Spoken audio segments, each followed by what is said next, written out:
What if? Thunderclouds were congregating in the dark night sky. A boy shivering from the cold, silently curled into a ball being severely beaten by a mob of people. Crash. The thunder wasn't pleased with the villagers. The cold night began drizzling with rain, crying out for the poor boy. Why? He thought. Why me? No one had answers for him. The only kind of love he got was the sadistic love he got was angry villagers beating him down. For a reason he doesn't know. Please, please make it stop. The boy thought to himself on the brink of death. Why do I deserve this? Why me? What did I ever do to anyone? Kill the demon child. This is for my husband. You filthy demon. I'm not a demon. I'm just like you. To the young boy, losing consciousness was the best thing that could happen to a 6-year-old in his condition. His ribs were broken and had pierced his lungs. His throat had been gashed and he was covered in blood. His left eye had been cut out, for looking at a man's daughter, he claimed. Roar. Kami himself was shaking with rage towards the villagers. Bang. Kami, can he help me? Can he tell me why this is happening to me? A man, floating from the heavens down towards the poor boy, rage apparent on his face, he wanted blood. As the man reached the boy, the villagers backed off. One asked, "Who are you? And why are you helping the demon brat?" "Silence," the man called. "I'm the reason you scum haven't been destroyed along with your precious village." The man air quoted precious. "I'm known to you humans as Kami. I am the god that you all pray to. I'm the god that will no longer answer your prayers," Kami stated. "For this, I shall give you my deepest wrath. From my brother the Shinigami. I will bring back the soul of your fourth. He will not be happy with the way you treated his son. He's a god now. He will decide your punishment," Kami said. Kami started going through hand seals until he called out, "Kami style. Life resurrection jutsu." The ground started to shake. The earth beneath their feet began to separate. The Shinigami himself appeared. The soul of Arashir Kazama. "At your whim, Kami-sama," the Shinigami spoke. "Thank you," was the last thing Kami himself said. Before he disappeared, in his place stood none other than the Yondaime Hokage. Rage on his face and kunai in his hands, he shouts, "You dare defy the last wish of your Kage?" The villagers looked shocked. "Get out of here now, and if you touch my son again, I'll kill you all," Arashir said, sending out waves of killer intent. Now, Arashir wasn't a man you wanted to anger. He threatened his own villagers, but for a good reason nonetheless. He picked up his child and in a flash of yellow he made his way to the Hokage's office. There he would explain to Sarutobi everything. Hokage's office, Sarutobi and Arashi's meeting. Arashir? Sandaime shouted and rubbed his eyes. "But you're dead. Kami. He granted me life again after stopping these worthless villagers from killing Naruto," Arashir explained. "I'm immortal now, but now I think while I have this chance to form alliances between rock, cloud, and leaf, it's time for peace." "You're rushing me too fast, Arashir. But I understand," Sarutobi said. "It's for little Naruto, isn't it?" "Yeah, I've been watching for 6 years. I wish to move back in the Kazama house and I wish to find Karina, my beautiful wife and Naruto's sister, Callie," Arashir said, sharing his thoughts. "Do you know where they are?" Sarutobi asked. "Sand, but we will go in 6 years' time, when Naruto can defend himself properly," Arashir said. "Good choice, Arashir," Sarutobi said. "I'm not sure Karina would accept the fact her husband was alive again, and after the way the village treated her, I'm not sure she will even come back. She will, trust me, 6 years' time, I will find her," Arashir said. The next morning, a village meeting has begun. "I, Sarutobi, Sandaime Hokage, forfeit my right as Hokage once again," Sarutobi announced to the villagers. "And once again, Arashir Kazama will retake the position as fourth." "Nonsense. Yondaime-sama died during the attack 6 years ago," a man shouted.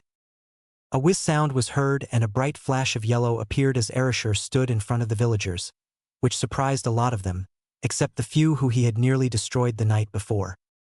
"I'm back," And I'm here to stay, Erasure announced to the crowd with a grin Naruto would come to use in a few years' time. Yonday masama. How? Why? We thought you died, an ANBU captain by the name of Kakashi said. Kami brought me back because some of you ignorant bastards tried to kill my son, whereas the rest of you didn't even condone him comfort.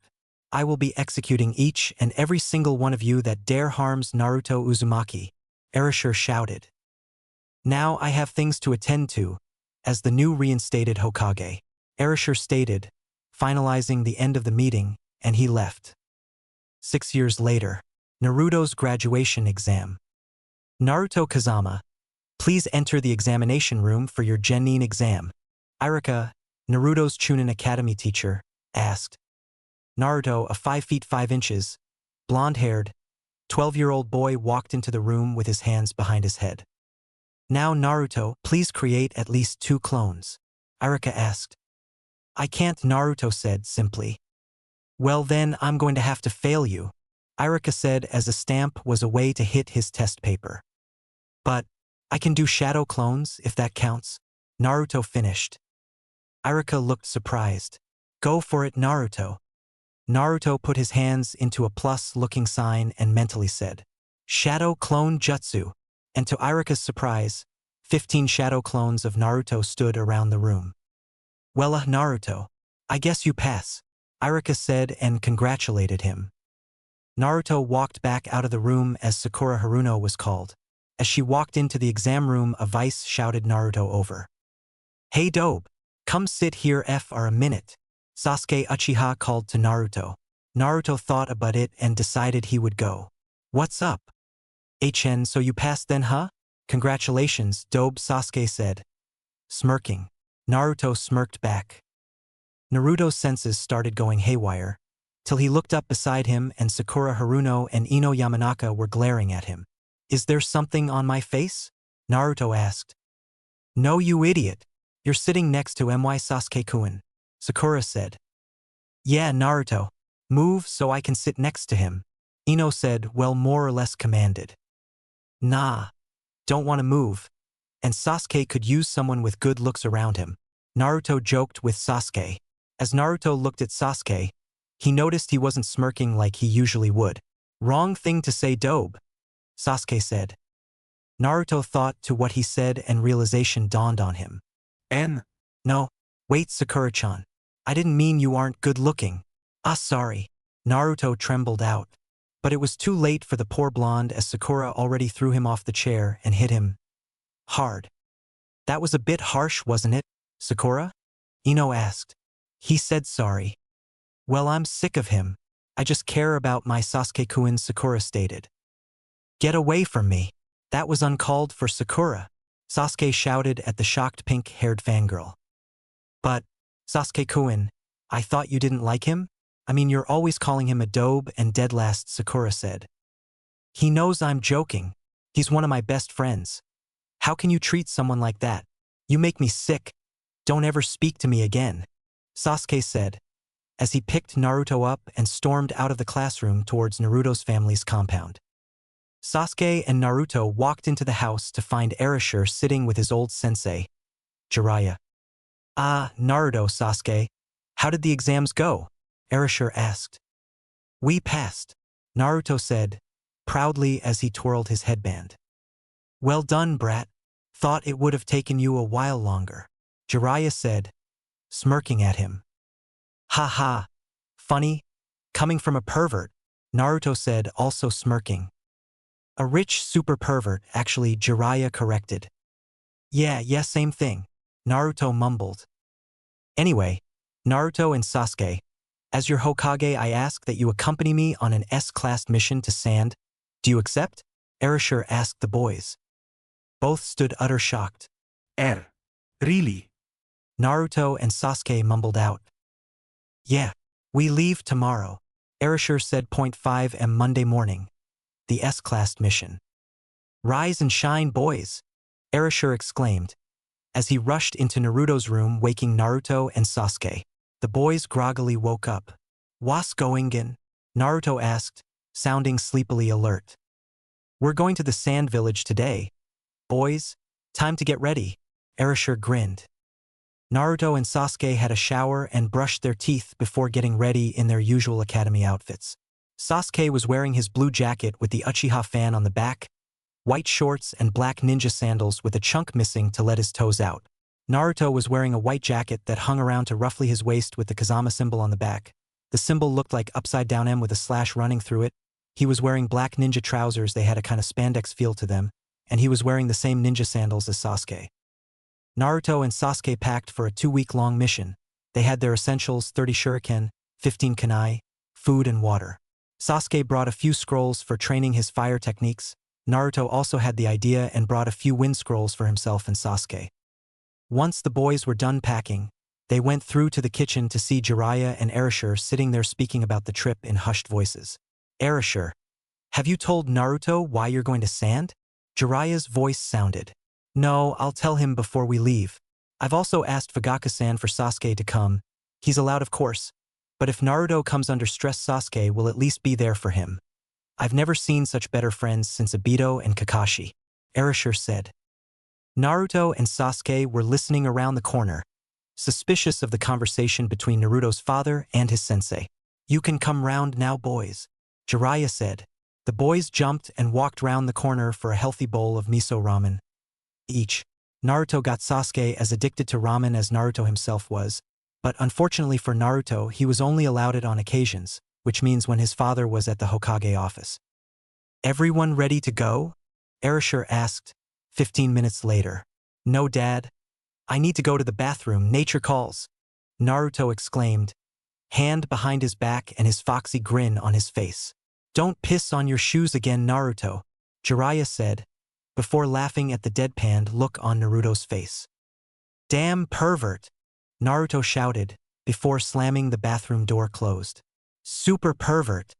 Why can no one understand I'm not an average pervert, Jiraiya mumbled, with a sad look upon his face. Right, we're ready to go, Naruto said, coming back from the bathroom. They left towards the gate waving to many people as they walked by. They waved to the gate guards and sped off towards the hidden sand village. The trip would take 2.5 days, then they would immediately find Arashi's wife, Kushina, and his daughter Callie. After several hours of non-stop running, the group stopped for the night and start making camp.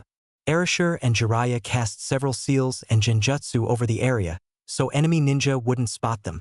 When everyone went to bed that night, Erasure awoke Naruto and took him to the campfire to explain why they are going to sand. Naruto, I need to explain why we're going to sand, Erasure began. Your mother and sister are in sand, and they might not come back. But if they see me and you, and if we can explain, we might just get them back and have the proper family you deserve. Erasure finished and watched the expression on Naruto's face. He seemed to be in deep thought for several minutes, and he spoke up. I thought as much after the conversation I heard between you and Jiraiya-sensei this morning, and I understand why we're going. The villagers. They tried to kill her, didn't they? Naruto asked. Unfortunately, yes, they did, Naruto, but that will all change from now till you're 16. Me and Jiraiya will train you to be at least Hokage level, and the same for Sasuke, and then we can strive for a world of peace. Uchihas and Kazamas will stand together in the future again. We were both close clans, you know, like brothers, and both our bloodlines were known to be the strongest throughout the world, Erasure said. Wow, I have a bloodline? Just like Sasuke? Naruto asked in awe. How do I unlock mine? Is it maybe already unlocked? Naruto asked, excitement getting to him. I would also like to find out Naruto's bloodline. It could be a great asset to us in high-ranking missions in the future. Sasuke's voice sounded behind them. He walked out and took a seat beside Naruto, looking towards Erasure. Well, I'm not going to spoil the surprise, but you'll see in time, probably while we're in sand. And I expect you to have unlocked your Sharingan by the time we leave. Me and your father have a little bet on you, see? Ha, Erasure said, rubbing the back of his head, in a Naruto-like manner. What's the bet, Dad? Naruto asked, confusion clearly on his face. Well, me and Fugaka made a bet that you, Naruto, will have your bloodline unlocked before we leave. But Fugaka disagrees and says that Sasuke couldn't unlock his Sharingan yet, so there was no chance for you to unlock yours so soon, Erasure explained. And you know what I'm like when my precious people are being underestimated, even though Fugaka is one of my precious people. but I said I bet him my place as Hokage that I can unlock both of your bloodlines before we got back. He says that he bets his own sons Itachi and Sasuke that I couldn't do it, Erasure said, rubbing his head once again. What? Sasuke and Naruto shouted simultaneously. Calm down, boys. It's only a bet. I mean, Fugaku wouldn't really bet his kids. Would he? Erasure said, looking deep in thought until it hit him, a memory from when he was watching the Leaf Village in the arms of the Shinigami. Fugaku placed a bet with Danzu, the leader of the ANBU Root Squad. He bet that he could get the perverted book Make Out Paradise signed by the author, Jiraiya the Toad Sannin. Unfortunately for Fugaku, Jiraiya left 2 hours later and Danzu ended up getting Fugaku's entire Make Out Paradise collection. What Erasure didn't realize was that subconsciously he was retelling the memory out loud. Needless to say, Erasure wouldn't be walking painless for the next week. A kunai held by Sasuke was inserted somewhere it's not supposed to go. The boys went back to bed. Jiraiya was sleeping in a tent not too far away, grunted roughly at the noise of Erasure as he had a kunai lodged in a very uncomfortable position. As everyone woke in the morning, they started eating. Sasuke had his look of a guy who's been very pissed off, and that's usually a normal occurrence in the Uchihas when they don't get what they want. But the look Sasuke had would put all of them Uchihas to shame. Even Itachi would give Sasuke a second look, and that's saying something. Naruto, on the other hand, had a look of awe at how far Sasuke managed to ram that kunai. He was also looking nervous at finding his mother and sister and excited because of unlocking his bloodline soon, hopefully. They set out for sand 20 minutes later. After packing up and eating, it took them several hours to get to sand. Outside the hidden sand village. Wow! The walls are even bigger than Leaf's, Naruto said. Both Sasuke and Naruto looked up in awe. Oi! You little brats, what do you think you're doing here? A sand ninja shouted, running towards them. Where's your parents? My father's right here. Naruto finished, but Erasure and Jiraiya weren't there. Where the hell did that pervert and my dad? Well, two kids like you couldn't come all the way here unless you were ninja. And by your forehead protectors, I'd say you were.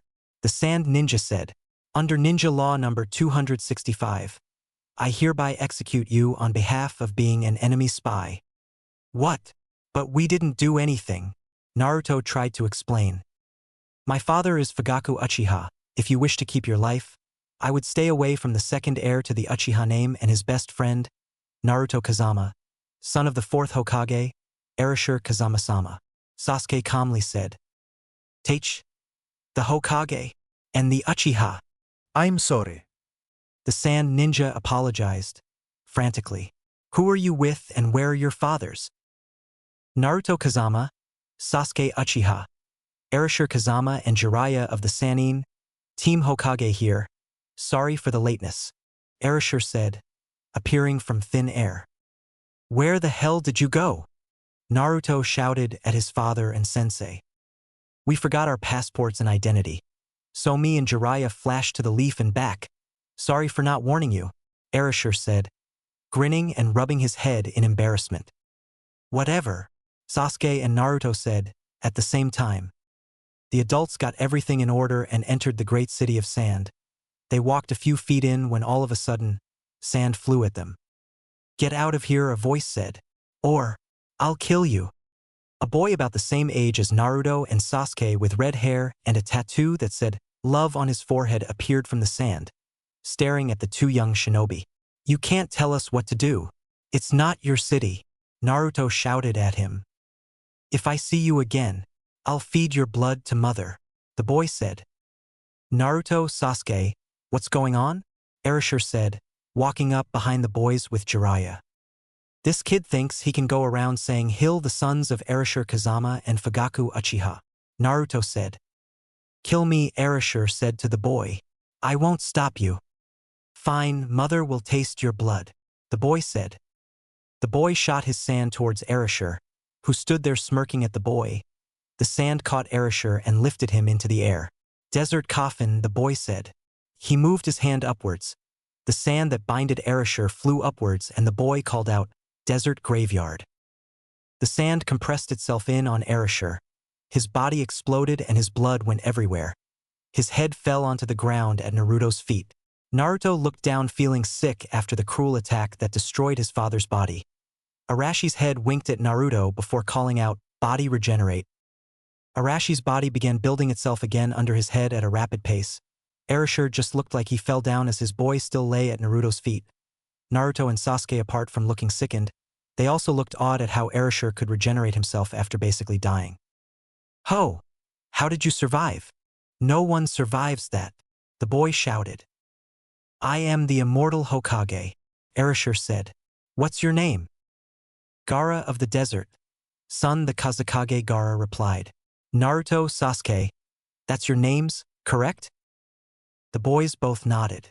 "I'll be here to escort you to the Kazekage office. I wish to speak to you, Naruto," Gaara said, not taking his eyes off the boys. Gaara walked away, Jiraiya, Naruto, Sasuke and Erasure followed. When they came to the Kazekage office, Erasure told the boys to walk around town for a while and that Jiraiya and himself would find them afterwards. The boys nodded and left, Gaara with them. When they got outside, Gaara told them to follow him to his house, which was a 20-minute walk from where they were.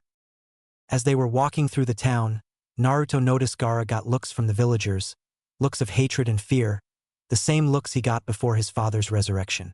He didn't want to ask, but after thinking it through for several moments, Naruto decided it might get them somewhere if he asked. "Gaara, do you have, a seal on your stomach?" Naruto asked. Gaara looked at him with a little fear and surprise and then nodded his head. "I'm just like you," Naruto replied. Sasuke, seeing where he was going, nodded and understanding towards Naruto, knowing that Naruto had the demon Kyuubi inside of him. His father had even called Naruto the Demon Lord of the Nine. Erasure hadn't approved, but Naruto thought it was amazing, because his father hadn't meant it in a cold-blooded, hated way, which surprised Sasuke beyond belief. They closed in on Gaara's house and walked in. Naruto took off his jacket and black shirt and channeled chakra to his stomach where his seal appeared. Gaara looked shocked, then nodded as he did the same. And Gaara wears the same thing he usually does in the Chunin exam, seeing as this is only a few months before it. Gaara's seal was a mess. It's the only way Naruto could describe it. "I'll try and have my father and Jiraiya-sensei look at it for you. They might be able to help you," Naruto said. Gaara nodded.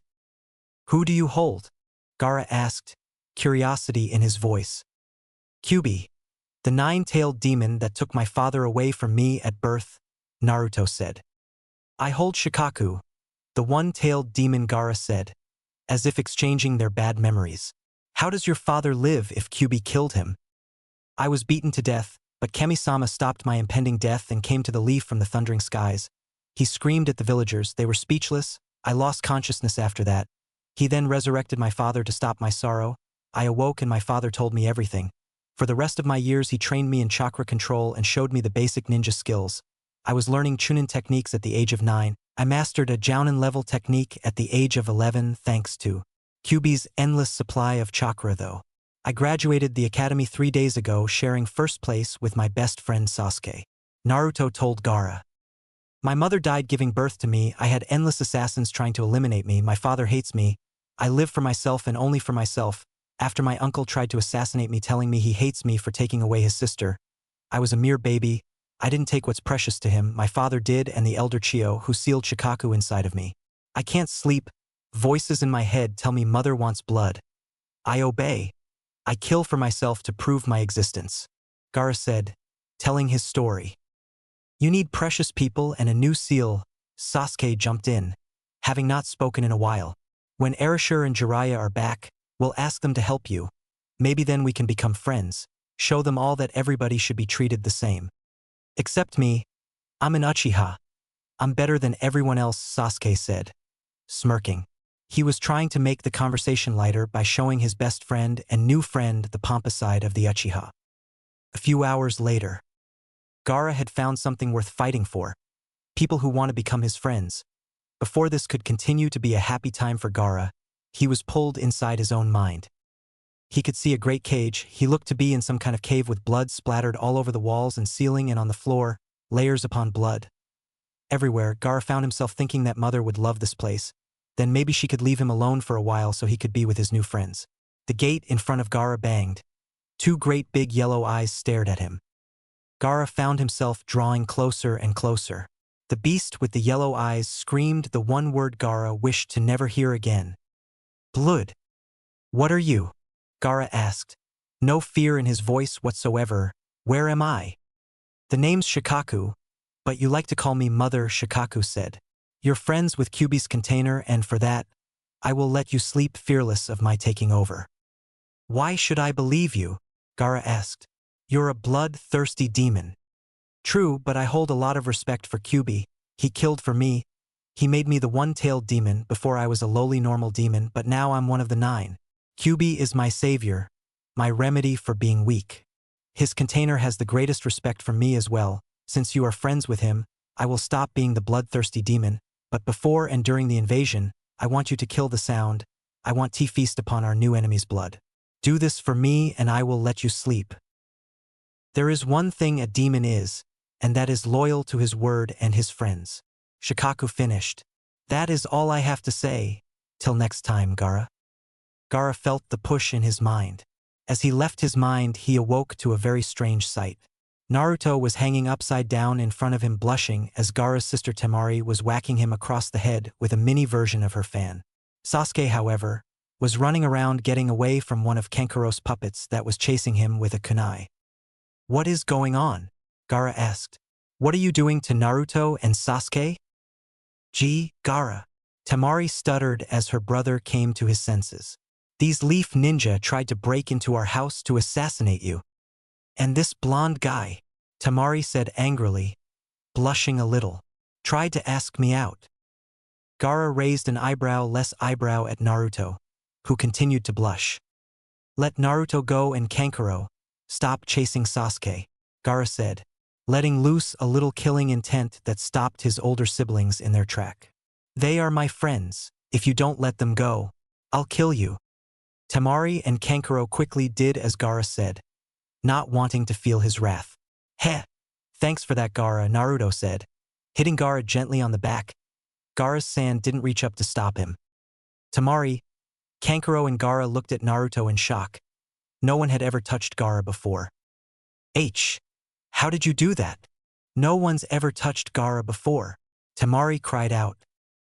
Shikaka told me he has a great respect for you, Naruto, and for the Kyuubi inside of you, Gaara said. I'm sorry that I've told my brother and sister now about it. But there's a saying for this, no need to beat around the bush. Naruto nodded in agreement.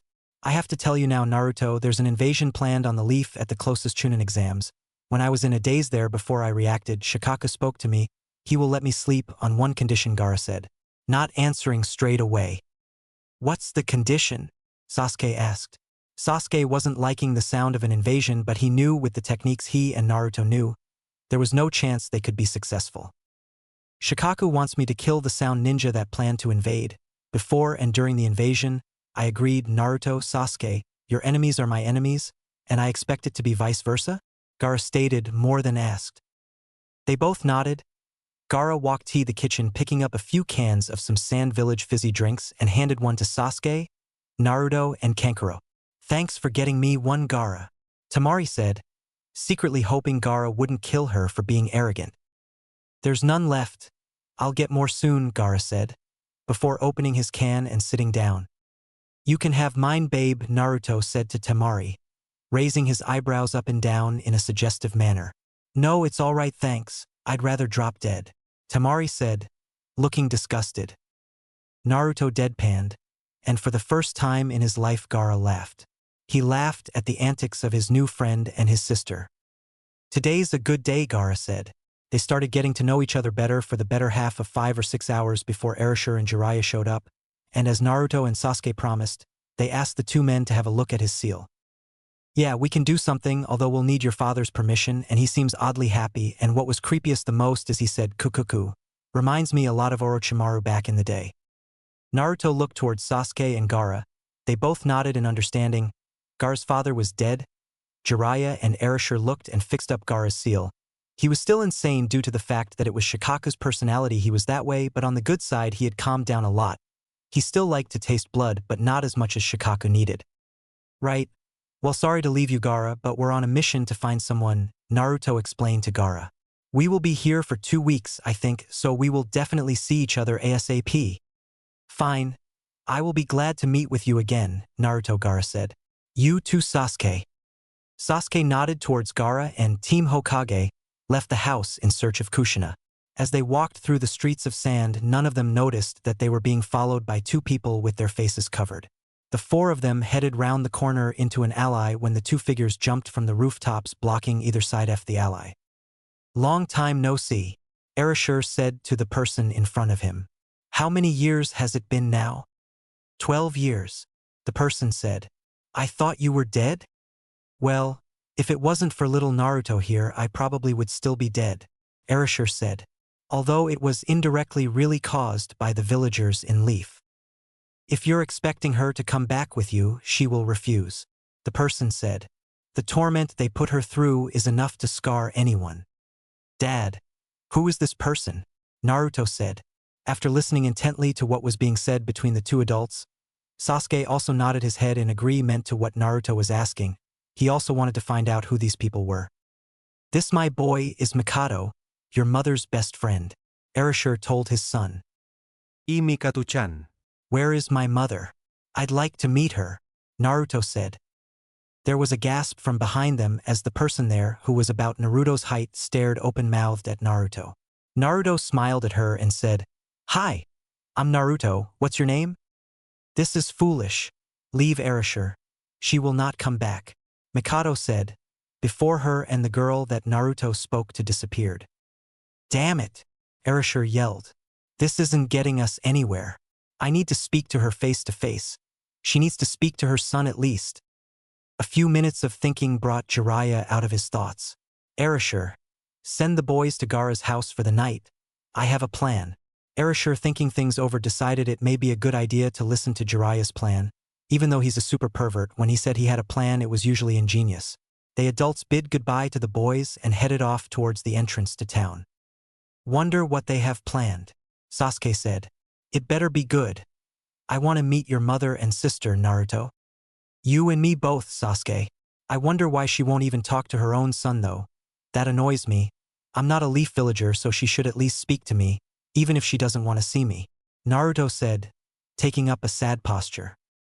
Before Sasuke got a chance to answer, the 2 were surrounded by a bunch of sand shinobis holding kunai and other weapons to their throats. The leader look-alike F them stepped forward and chopped both boys' necks, and they dropped to the ground unconscious. Sasuke was the first to wake up in a cell with a bunch of people circling around the cage. Who are you? And what do you want with us? Sasuke shouted at them. Shut your mouth, Leaf scum. A man spat at him.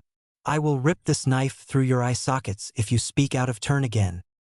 Sasuke sat down with his back against the wall in the cage and started meditating. Good little Leaf dog. Learn to know when you'll keep your mouth shut, the man shouted. Whatever, Sasuke coolly replied. Smart guy, huh? Let's see how smart you are when I come in there and break your... The man started. Enough. Hayden, you will shut your mouth before I kill you, a woman shouted at the man named Hayden.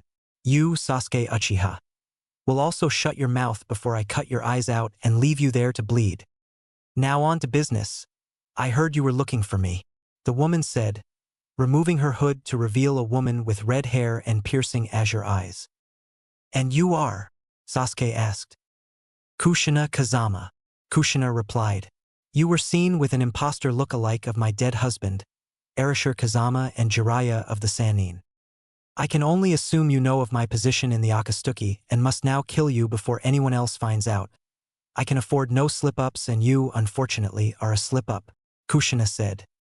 Do what you wish, but before I die, I want a request, Sasuke said.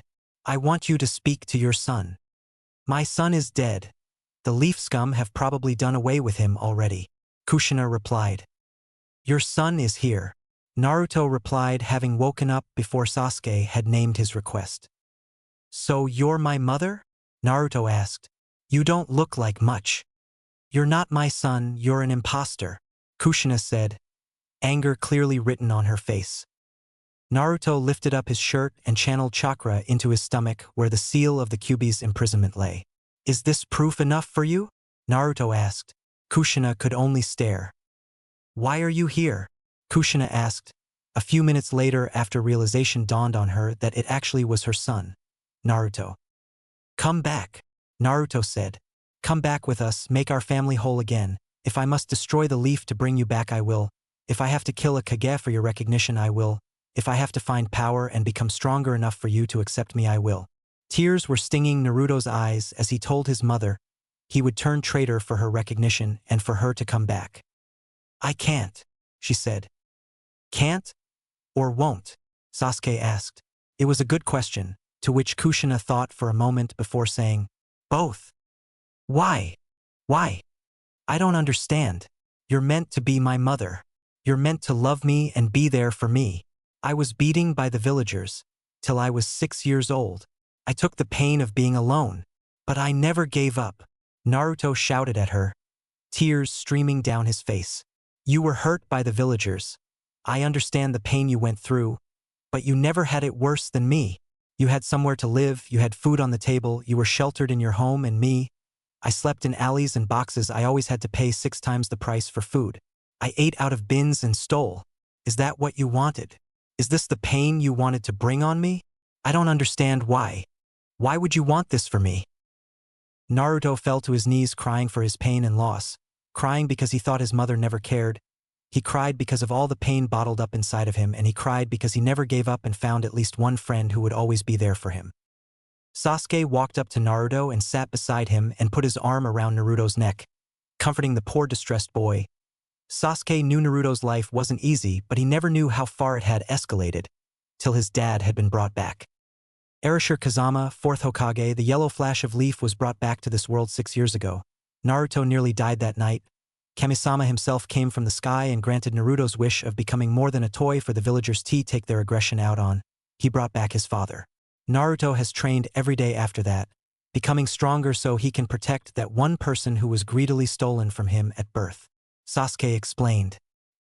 He needed his mother, so a day after his academy exam and passed, he came home to find his father telling him about an S-class mission to Sand, where he would find his mother and would try to bring out his and his best friend's bloodline limit to further protect themselves and each other. Naruto, he was looking forward to seeing his mother. Even out of hesitation, he never thought about never coming. He wanted to see you after never having a mother to look after him. And now look. His own mother is a selfish bitch that only desires her needs instead of her own flesh and bones.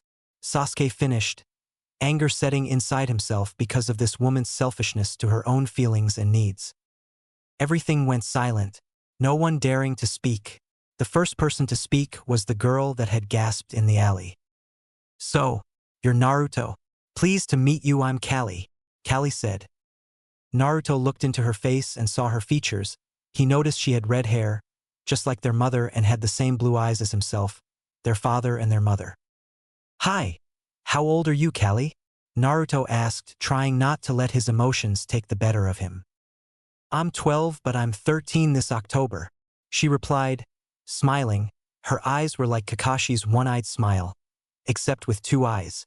Why are you in this stinky cage anyway? She asked, curiosity getting to her. Mother only put bad people in cages, she thought. It has been decided that me and Sasuke know too much about you, so we won't be here for much longer. But it was nice meeting you, Callie, Naruto said, giving her a sad smile. It was nice meeting you too, Naruto-kun, Callie said, as he ran off laughing, a childlike laugh. Take them away, Kushina said to Haiden and another mysterious person. She wasn't even looking at her son as she walked away, hood over her head again. Haiden and other person walked into the cage. The mysterious person spoke to the, revealing her identity. I told you she wouldn't come back. It was Mikado. Darkness took the boys and they realized they were dead, back with Jiraiya and Erashir. Okay, so the brats didn't go back to Gaara's, no sweat. They'll be somewhere nearby, Jiraiya said, trying to calm his old student. Training or something, you know how the brats like to train and pull one over on us, Jiraiya tried to comfort Erashir. No, Jiraiya, I can't feel their chakra signatures. They could be dead, or taken out of the village, Erashir said, growing frantic every second. Wait, I have an idea. Kami style, location jutsu, Erasure exclaimed. A blue mark was seen about 10 minutes from their position heading towards the village gate. They're going towards the village gate, but Naruto and Sasuke. They're cold, Erasure said, confused by this. Realization hit him like a ton of sand. Or it was because Gaara just walked past and his sand hit him, either or he realized that Kushina had found them. They hurried as fast as they could to the village entrance to see Haiden and Mikato dragging two unconscious boys towards the sand dunes outside of sand. Mikato, put my son and his friend down now, Erasure shouted. Kami-sama's wrath is near. Your life will be taken unless you let them go and get the Fuck out of my sight. Mikado looked at Erasure and smirked before letting the two boys fall to the ground, and she disappeared in a whirl of sand. The two boys then vanished out of existence. Only a puff of smoke was any indication that they had been there. Fuck, Shadow Clone Henge, Erasure said. He was on the hunt for his son again. It's been 4 days and there has been no sighting of Naruto or Sasuke. Why would she do this? Erasure thought. The past 4 days have left him nothing short of being frantic. His son has been kidnapped by his own mother, and he has no clues as to where he could be. Erasure, look, just calm down. The little brat could get himself out of dangerous situations. After all, he was been trained by Jiraiya, the Toad Sage, Jiraiya exclaimed, making a pose and doing his dance, if you could call it that. I'm gonna try a location technique. Maybe we can get something then. Erasure thought it was his only plan so far. Blood style. Blood location jutsu, Erasure called, biting a bit of his thumb so a few droplets of blood dripped onto his hand. There was a slight humming noise and then silence. Erasure looked nerve-wrecked as another one of his many attempted techniques failed again. Jiraiya, I'm going to go out information hunting. I want to find Naruto and Sasuke as soon as I can, Erasure said, getting his white jacket with the Kazama symbol shining proudly on the back. Erasure, do you really think that's a good idea? Jiraiya asked, concerned for his ex-student. It's the only idea that's left that we can do. We can't sit around hoping someone will come knocking on that door. Erasure points to the door. And tell us they know where they are. Erasure yelled until his face turned red. Knock, knock, knock. Jiraiya looked at Erasure and then towards the door. After he seen Erasure wasn't moving to get it, he walked forward towards the door. And there stood Mikado. When Erasure noticed who it was, he rushed towards Mikado and held her down with a kunai. Where's Naruto and Sasuke? Erasure demanded, not once looking away from his hostage. Calm down, Erasure. That's why I'm here, Mikado asked, calmingly. Shut the hell up. Where's my son? Erasure roared. Jiraiya stumbled into the corner, trying to get himself away from the furious man and his waves of killing intent. No wonder the ninja of the Hidden Rock Village ran away from him during the war. He is safe. He is with Kushina, Mikado explained, trying to calm the man down. What the hell does she want with him? I swear now you will tell me where she is, or I will be forced to take you to the Leaf Village and interrogate you as I see necessary, Erasure went on. Erasure, listen. Your son is fine. We had to pretend we had taken your son, so he could escape from ex-members off the Akatsuki, Mikado explained. Come with me, Erasure. I'll take you to Naruto and Kushina, Mikado said. If this is a trap, I will kill you myself, Erasure said, making himself clear. As you wish, Erasure, Mikado said. Erasure let Mikado go and she walked out of the door and told them to follow her. They walked for about an hour before they came to an abandoned-looking pub. They walked through the doors and past the bar. Mikado pulled the handle of dispenser, and the shelf full of alcohol rotated round, revealing an entrance to the basement. Erasure, Mikado, and Jiraiya all walked down. Jiraiya on guard in case of an ambush. Erasure may be immortal, but he bloody well wasn't. After walking for 10 minutes, the trio were met with a door. They walked through the door into a dimly lit room with a large table in the middle with 14 seats centered round the table. 11 of these seats were taken up. Well, Erasure, how long has it been? 12 years now, Kushina asked, removing her hood. Please take a seat. Erasure, Jiraiya, and Mikado went to sit down. Erasure was facing Kushina, who was at the opposite end of the table. Jiraiya sat on Arashi's right and beside a man who was leaking killing intent at him. Mikado sat on Arashi's left, next to a woman. "Where's Naruto?" was the first question Erasure asked. "If you've hurt him, I'll kill you." Now, Erasure, why would I want to hurt my own son? After all, I want something he's got," Kushina said. "And what's so important that you had to kidnap your own son?" Erasure asked. Killing intent dripped off of him and his anger was slowly rising. "If he faked his death, I would train him and think of coming back to the Leaf, but I would also come with one other condition," Kushina explained. "And that condition was that when he is of age 18, he must help the Akatsuki kill off a certain snake." "Orochimaru, I see your plan. Now explain to me why you had to pretend to kidnap my sons, who then vanished into smoke not 5 seconds after you threw them in the dunes," Erasure said. "Genjutsu. While you seen us throw the clones into dunes then disperse. The ex-members seen 2 boys thrown into a sandworm's mouth. I made them think I summoned the sandworm," Mikado explained. "And who are the ex-members that were there?" Jiraiya asked. "Zetsu of Grass and Tobi.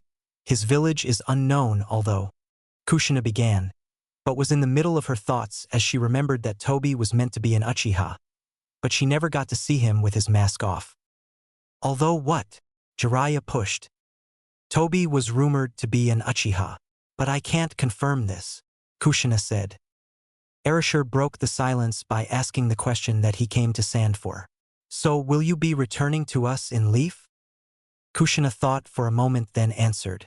"Yes, but trust me, I will not be leaving Akatsuki behind. Will they be allowed in our village? And be able to operate our plans within in the village?" "Yes, I should think that would be all right. Even though you promised to return when Naruto asked you to come back on the conditions set. But anyway, when will we be leaving and where is Naruto and Sasuke?" Erasure said. "They are training. You'll be happy to know that Sasuke has unlocked his Sharingan in only a couple of hours thanks to my special training system. Naruto is only a push away from obtaining his. I thought you might like to do the honors of finishing the process," Kushina said. "Yes. Now will you show me to Naruto?" Erasure asked. "Fine. Hayden, Mikado. Lead these 2 to meet with Naruto and Sasuke on Training Field 3, Kushina said. "Yes, Leader Sama," they both replied. 5 minutes later at Training Ground 3. Naruto and Sasuke, while still being shocked at Naruto's mother being nice and letting them train and the use of her training field, they respected her. Her plan seemed lame but they couldn't complain. Sasuke was bragging to Naruto about how awesome the Sharingan is, and that Naruto's a dope for not being able to unlock his bloodline yet. Naruto was mocking Sasuke about how the Sharingan is a loser's way to get strong, trying to get a rise out of Sasuke as Sasuke himself was doing to Naruto. Needless to say, Uchihas are too proud and get angered easily. This is what Erasure and Jiraiya came to when they seen Sasuke and Naruto on the ground. Sasuke was trying to pull Naruto's arm out of its socket while Naruto was trying to pull Sasuke's legs out of their sockets. Erasure, Jiraiya, and Mikado sweat dropped, while Hayden muttered something about the 2 greatest clans known to man's children acting like 2-year-olds. "Alright, calm down you 2. Naruto, your mother stopped you from obtaining your bloodline at the same time as Sasuke, and she wanted me to give you the last push to obtain it," Erasure said. "Cool. What do Dad?" Naruto basically screamed. "There is a chamber in your mind. Feel the chakra enclose your eyes, your touch and your hair," Erasure explained. Naruto sat in meditative stance and was searching through his mind. After 20 minutes of searching, he found a chamber in his mind's eye named Bloodline. Naruto reached for the door and pulled it open. Naruto felt a sudden rush of power and chakra leaking from him. He opened his eyes and stood up. His eyes were glowing light pink, /N. Everyone uses other colors, so I've decided pink would be more unique. And there was a blue orb in the middle of them. His hair lengthened and shone a more golden yellow, and finally, he was glowing blue a little. He could feel his physical strength has grown 20 times more than how strong he normally is. "Wow," was the only thing anyone could say. Naruto decided he'd give everyone a show. He made 4 shadow clones and got them to impress everyone doing the usual academy things. His first clone threw shurikens and kunais so fast and so hard they went through several tress before landing 50 feet away. The tress it passed through had all split in half and crashed to the ground. The second clone was using taijutsu on a wooden post. Its style, speed, and endurance to the pain was nothing short of amazing, and his strikes were even more powerful. The next clone was doing genjutsu, Although Naruto wasn't good at genjutsu, his skill showed different. He put everyone under a genjutsu that made them reanimate their favorite memories. Jiraiya's memory. Jiraiya was 14 years old. He was walking down the streets of Leaf with Tsunade. They were holding hands and Tsunade was blushing. "Thanks for going on a date with me, Tsunadeheim," Jiraiya exclaimed, grinning. "It's okay. Just don't be a pervert," Tsunade warned. No, I won't, Jiraiya said, smiling nervously. As the end of their date neared, Jiraiya walked Tsunade home. They stopped outside Tsunade's house, each looking at each other. "So, this is good night," Jiraiya said. He moved in to kiss her. Tsunade looked surprised at this, then remembered. It's Jiraiya. Tsunade leaned in closer. They both were getting closer and closer, and then Tsunade punched Jiraiya 20 feet into the air. "Damn pervert," Tsunade screamed. Jiraiya got back up, dazed, and walked towards Tsunade. "Your punches are getting stronger, Tsunadeheim," Jiraiya complimented, even though it did hurt, he thought. "Well, good night, Tsunadeheim," Jiraiya said, quickly hugging Tsunade and went to run off home. Tsunade quickly grabbed his arm and spun him around, kissing him. "There you go, Jiraiya-kun. Just don't get any perverted thoughts," Tsunade warned before walking into her home. Jiraiya, still dazed, and probably concussed as well, walked home with a happy and dreamy smile on his face. Mikado's memory. A younger Mikado was looking down at a blonde-haired baby that was just born. "Ah, little Naruto is so cute, Kushina," Mikado said, smiling brightly. "I see great determination in him, just like you, Kushina. Not to mention his father's hair color," Mikado laughed. Kushina laughed alongside her friend. Just then Erasure ran through the door with a serious expression on his face. That's where the memory ends and the QB's sealed. Haiden's memory. Haiden was in the middle of a battlefield slaughtering thousands of shinobi and laughing, and that's all it consisted of. Slaughtering and laughing. Sasuke's memory. "Hey, I'm Naruto, what's your name?" An 8-year-old Naruto asked Sasuke. "I'm Sasuke Uchiha, from the Uchiha clan. You're weaker than me, leave me," Sasuke impolitely said. "I was just going to ask if you wanted to be friends. My father's the Hokage, you see, and I wanted a friend who doesn't care if I'm the Hokage's son or not. And I seen you and your own and thought you were the same. I guess not. Sorry for bothering you," Naruto said.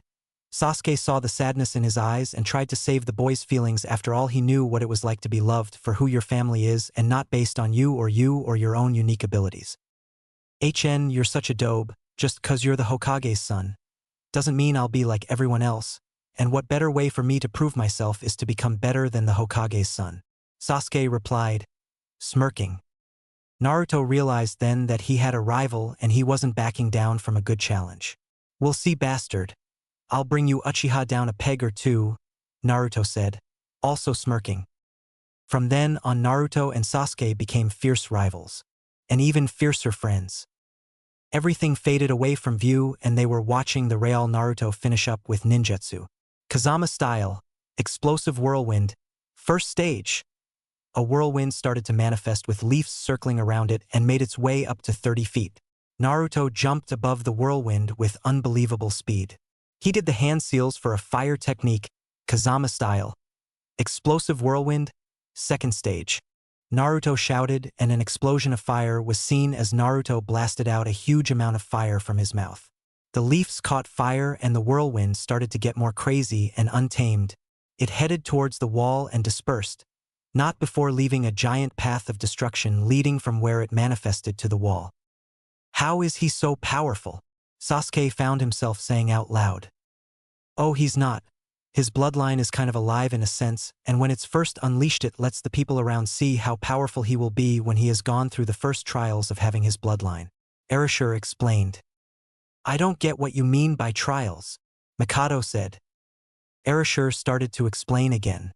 "Well, think of the Sharingan. When it's unlocked it has to be used many times before the person gets to be experienced with it. Instead of this happening with the power surge bloodline that Naruto has, he goes through trials. Say, for example, in a month Sasuke's eyes could be learning low-level techniques pretty well, whereas Naruto, if successful with the first trial, will be able to match and experience Chunin fairly well. but not be able to beat him, Erasure said.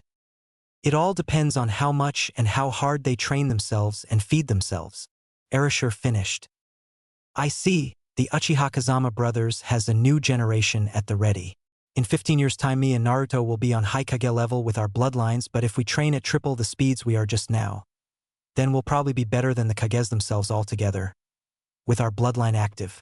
Interesting, Sasuke deduced. Naruto, after his show, returned to normal and walked happily over to his father, sensei and best friend. So how was that bastard? Did you like my show? Naruto asked Sasuke, smirking like a maniac. That was the worst performance I've ever seen, Dobe. Nothing there can compare to me. Then again, I am an Uchiha, Sasuke said, smirking as well. He never got tired of saying how great the Uchihas were, even though he knew they were arrogant people. 9 days later, Erasure, Jiraiya, Sasuke, Naruto, Kushina, Kali and the rest of the Akatsuki were leaving the Sand Village. Hey Gaara, Naruto said. What are you doing here? Me, Temari and Kankuro have decided to see you off, Gaara stated, bored. You guys are too kind. But I knew Temari was coming, Naruto said. How did you know I was coming? Temari asked, wishing that he wouldn't try and come on to her. She wished for the wrong thing. 'Cause you love me but haven't admitted it yet, Naruto grinned. Damn it, I don't love you, Temari shouted. But you are kinda cute, she thought. Or well, she thought she had thought that. Everybody snickered. Temari had a vein bulging at the side of her head. What's goddamn funny? She screamed. You think Naruto's cute, Kankuro laughed. What? How did you know? Temari asked rhetorically. You said it a second ago, Naruto said, his grin growing bigger and bigger. No, I didn't, I thought it, Temari said, still shocked. Nope, darling, you didn't, Naruto said, winking at Temari. God. Just go already, Temari said, blushing like crazy. Team Hokage and Team Akatsuki headed off towards the Hidden Leaf Village. Hey Sasuke, Naruto said. What? Sasuke replied. We never did find out who our Jounin instructor was. We never went back to the academy the next day. We headed to Sand. Naruto said. Oh yeah. Oh well, it isn't important, Sasuke said. Everyone apart from Naruto and Sasuke sweat dropped. These two are meant to be from the great clans of the Leaf. Everybody thought that a blonde ninja dived backwards, avoiding a kick shot towards his chest. He jumped into the air, spinning and back kicking a dark-haired ninja. The ninja sidestepped and delivered his own back kick, sending the blonde flying. The blonde was twisting in midair when he stopped and landed on the ground. He made a cross-shaped hand seal and called out, Shadow Clone Jutsu. 5 Naruto surrounded Sasuke and charged him. Sasuke avoided a kick from his right and jumped over a leg on his left, spin kicking a Naruto behind him. The real Naruto burst from the ground, uppercutting Sasuke and knocking him to the ground, making him unable to move. Not bad, Dobe, Sasuke called out to Naruto, getting up from the ground. Finally got shadow clones to work fully now, I see. Yeah, they're good when you're in a tight spot, Naruto said. Better than any jutsu you have, Sasuke. Yeah right, Dobe, your jutsu are worthless against mine. In fact, I'm surprised you can even use jutsu, you're that stupid loser, Sasuke taunted. Shut up, bastard, Naruto yelled. There was a puff of smoke and Kakashi stood there with his orange book in hand. Yo, he said. Kakashi, what do you want? Naruto shouted. You're meeting your other teammate today, Kakashi said. Since you weren't there when the teams were picked, it was hard getting the teams resorted again. But we found out that this person should be on your team. I hope it's Hinata. She's the only non-fangirl type in the class, Naruto went on. You're right, Dobe. She would make a perfect teammate, Sasuke said. Sasuke-kun. A female's voice shouted behind them. A girl with long pink hair and emerald green eyes came running up to the two boys. So you're my new teammate, Sasuke-kun? This is so amazing. It was fate that brought us together, Sakura went on. And no way, not her. This is too much. We get a fangirl as our teammate. Kakashi, you better be one hell of a good sensei if we want a proper ninja team, Naruto went on. Right, well, I'll teach each of you a new technique and you have to be able to hold it for 3 minutes by the end of the day, Kakashi explained. Sakura, you will be the first person I'll give a technique to. This is a genjutsu known as Devil's Plane. It will make the person you use it on think they're being tortured by the Shinigami, slowly driving them insane. I doubt you could master this technique as a genin, but if you practice you may be able to use a lower version of the technique where the enemy thinks they're being burned. Kakashi explained. These are the hand seals and you put a low amount of chakra into the last hand seal and call out the technique. Use it on my shadow clone. Kakashi said. Sasuke, you know most of my moves, so this move you better appreciate. This is a C-rank ninjutsu called Devil's Flame, Kakashi said. What this does is it surrounds you and your enemy in a circle of fire. Every time you charge chakra into the ground, flames will burst below your enemy's feet who are caught in the opposite ring of fire. It is a very handy technique if mastered. You could even be able to trap over 100 enemies at the same time. Now this is a 3-seal technique and you must charge the same amount of chakra into each hand seal, or when you use the technique you could fry yourself, so use a low amount of chakra in each so if you do get burnt it will be minor. Kakashi said. Now Naruto. Kakashi said. You're last because you are the hardest to pick a jutsu for. As you know all of the E, D, C and half of the B rank jutsu there are in the leaf, so I will get you started on your first A rank jutsu. Actually Kakashi, I've got to master one more B rank jutsu and I'll know them all. There's only a low amount of jutsu in leaf.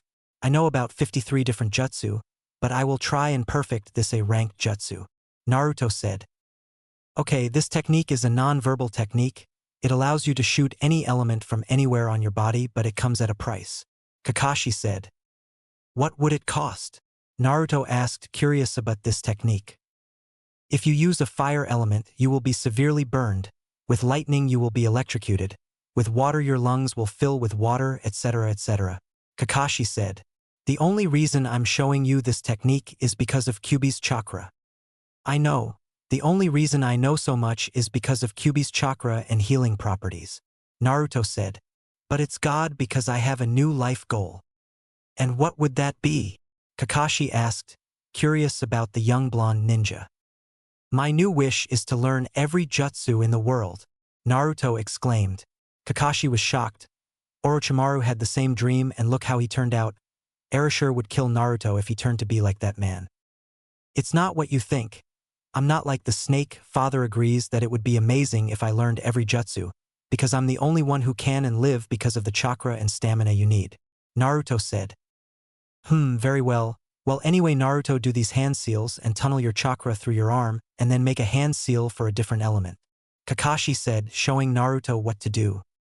3 months later, after doing 60D ranked missions, Naruto got annoyed and demanded for a better mission, which brings us to Naruto packing for his first C ranked mission. This is so great! First C ranked mission, Naruto shouted excitedly. Orochimaru, who was walking past Naruto's room, and heard him went inside and spoke to him. Excited about this mission then, huh? Orochimaru said. Yeah, it's going to be so great, Naruto said. Naruto, how is your bloodline? Is it developing any? Orochimaru asked. It had been nagging him for a while as he never seen Naruto use it. Well actually, I'm at level 4, the power I have has increased significantly. I could probably take on the one-tailed raccoon's jailer and win without Kyuubi's chakra. Naruto said. Orochimaru was in shock. Only 3 people in his clan had ever done that and they were all his ancestors of the Kazama legend. Naruto, the last person to have been this quick with leveling up our bloodline, died about 20 years ago. You're the next Kazama genius, Orochimaru said. The trials must have been easy for you, I assume, yes? Yeah, they were too easy. I could do the next trial just now, but I'm not using it till the middle of this mission, Naruto explained. Well Naruto, when you pass the 5th trial come tell me. I'll show you my favorite technique, the Rasengan. Your level 5 bloodline limit and Rasengan makes a special technique called Kazama Rasengan. It's a Rasengan, but instead of a sphere of chakra it's Naruto's blood forming the sphere. When it hits the target it will do normal Rasengan damage, but because of specialties in our blood it's like acid to anyone else, so it is a highly dangerous attack. Orochimaru said. Try adding Kyuubi's chakra to the Rasengan. I'm sure you could make a demon Rasengan. Orochimaru winked. Thanks for explaining, Dad. But I'm away now, Naruto said, rushing out of his room, waving bye to his father. 10 minutes later, entrance to the Leaf Village. So you're all here? Good. Kakashi said. Let's go. Kakashi-sensei, what's the mission about? Naruto asked. We are to go to a village 5 miles north of here. We are to meet a man and pick up a scroll for the Hokage. Kakashi said. There will be bandits along the way, so this might be your first kill mission. The 3 team members look at each other with shock. Kill? Kakashi-sensei, are you being serious? Sakura said. Deadly serious. You accepted this mission, and it's better you get your first kill rather than later. Kakashi said. Team Kakashi was running for half an hour before they set up camp and rested for a while before setting off again towards the town. Another hour later and the group reached their destination and found the man they were looking for. When you leave this town, you will encounter bandits that will try to steal the item. You must not let them have it, the stranger said after greeting the team and handing the package over. Thanks for that, we'll be going now. Team, get ready for a fight. Kakashi thanked the man and headed out of town with his team. 20 minutes after leaving town, 5 bandits tried to ambush them. They formed a circle around them. Hand the parcel over or die, the leader said. Sorry, but I'm afraid we can't let that happen, Kakashi said as he got into a fighting stance. Naruto, you take the bandit on the left and Sasuke, you on the right. Sakura, take the ninja in front of you. I'll take the leader and the other one. The team spread out with their enemy.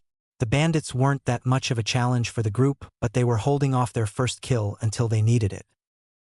Naruto. Naruto growled. Damn it. There's no choice left, I'll have to do it.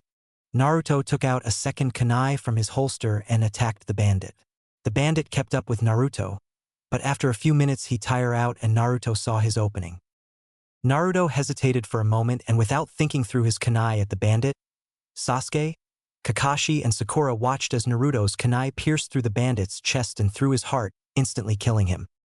They all stood shocked at what he did, but quickly snapped their attention back on their opponents. Naruto ran beside Kakashi and started to fight the second bandit he was fighting. Sasuke. After watching how Naruto easily killed the bandit, Sasuke got jealous, but not a bad jealous. He wanted to keep up with his friend or he would never hear the end of it from Naruto. Here we go, Sasuke shouted. Dragon, horse, tiger, Sasuke thought. Then, fireball jutsu.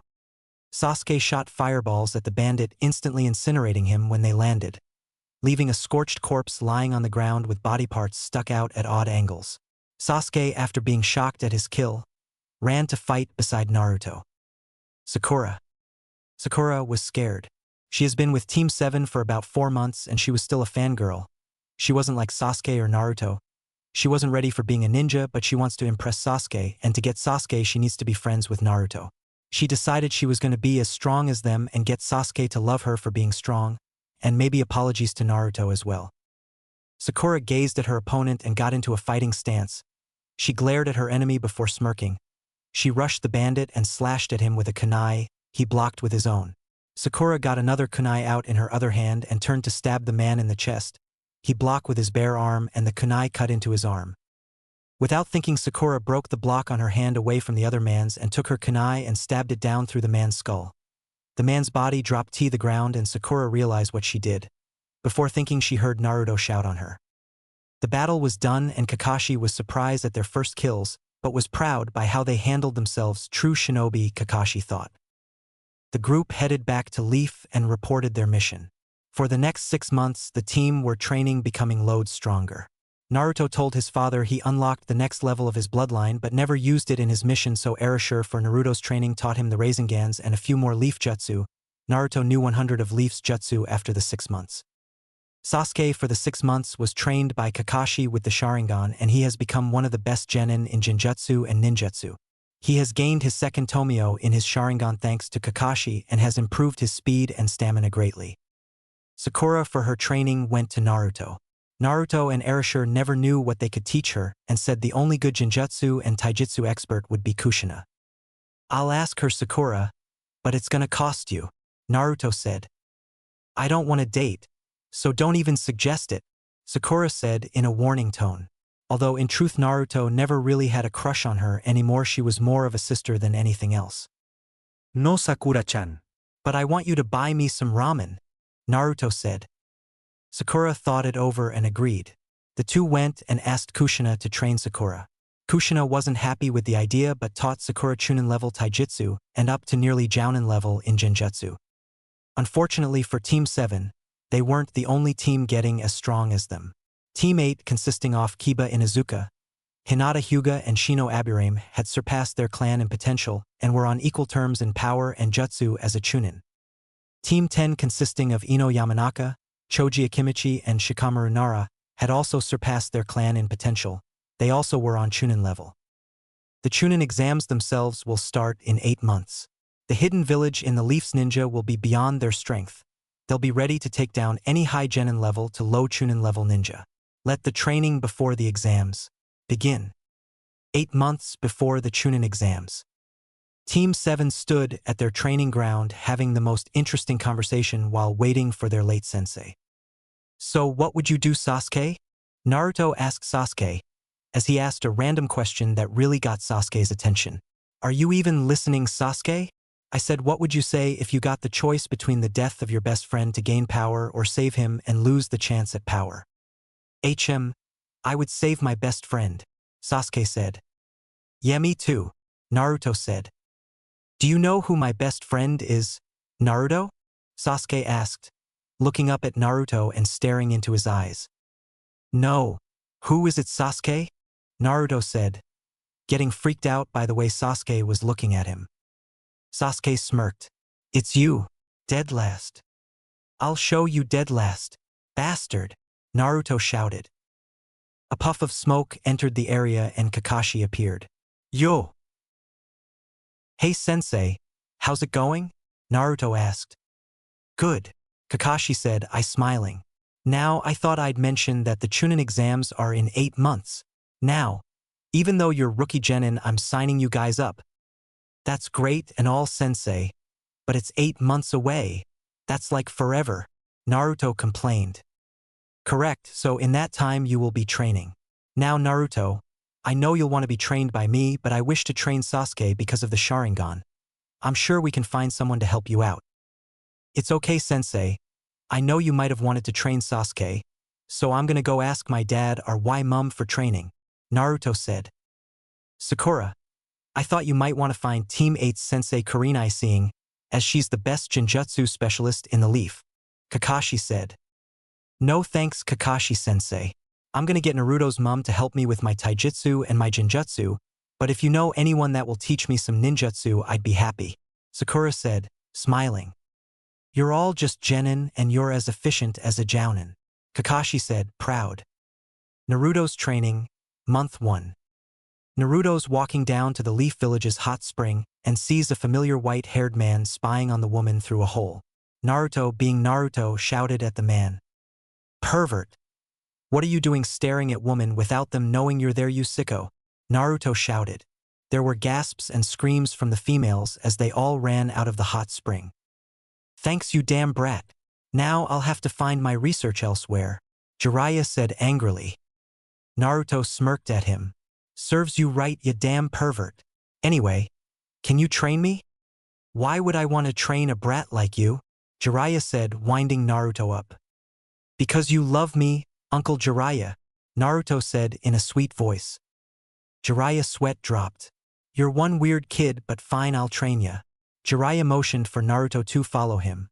Once they were a half an hour walk away from the village, they sat on hill. "So tell me what jutsu you know, kid," Jiraiya said, wanting to get a good grasp off the kid's potential. "Well, I assume you know all of Leaf's jutsu, so it makes this easier," Naruto started.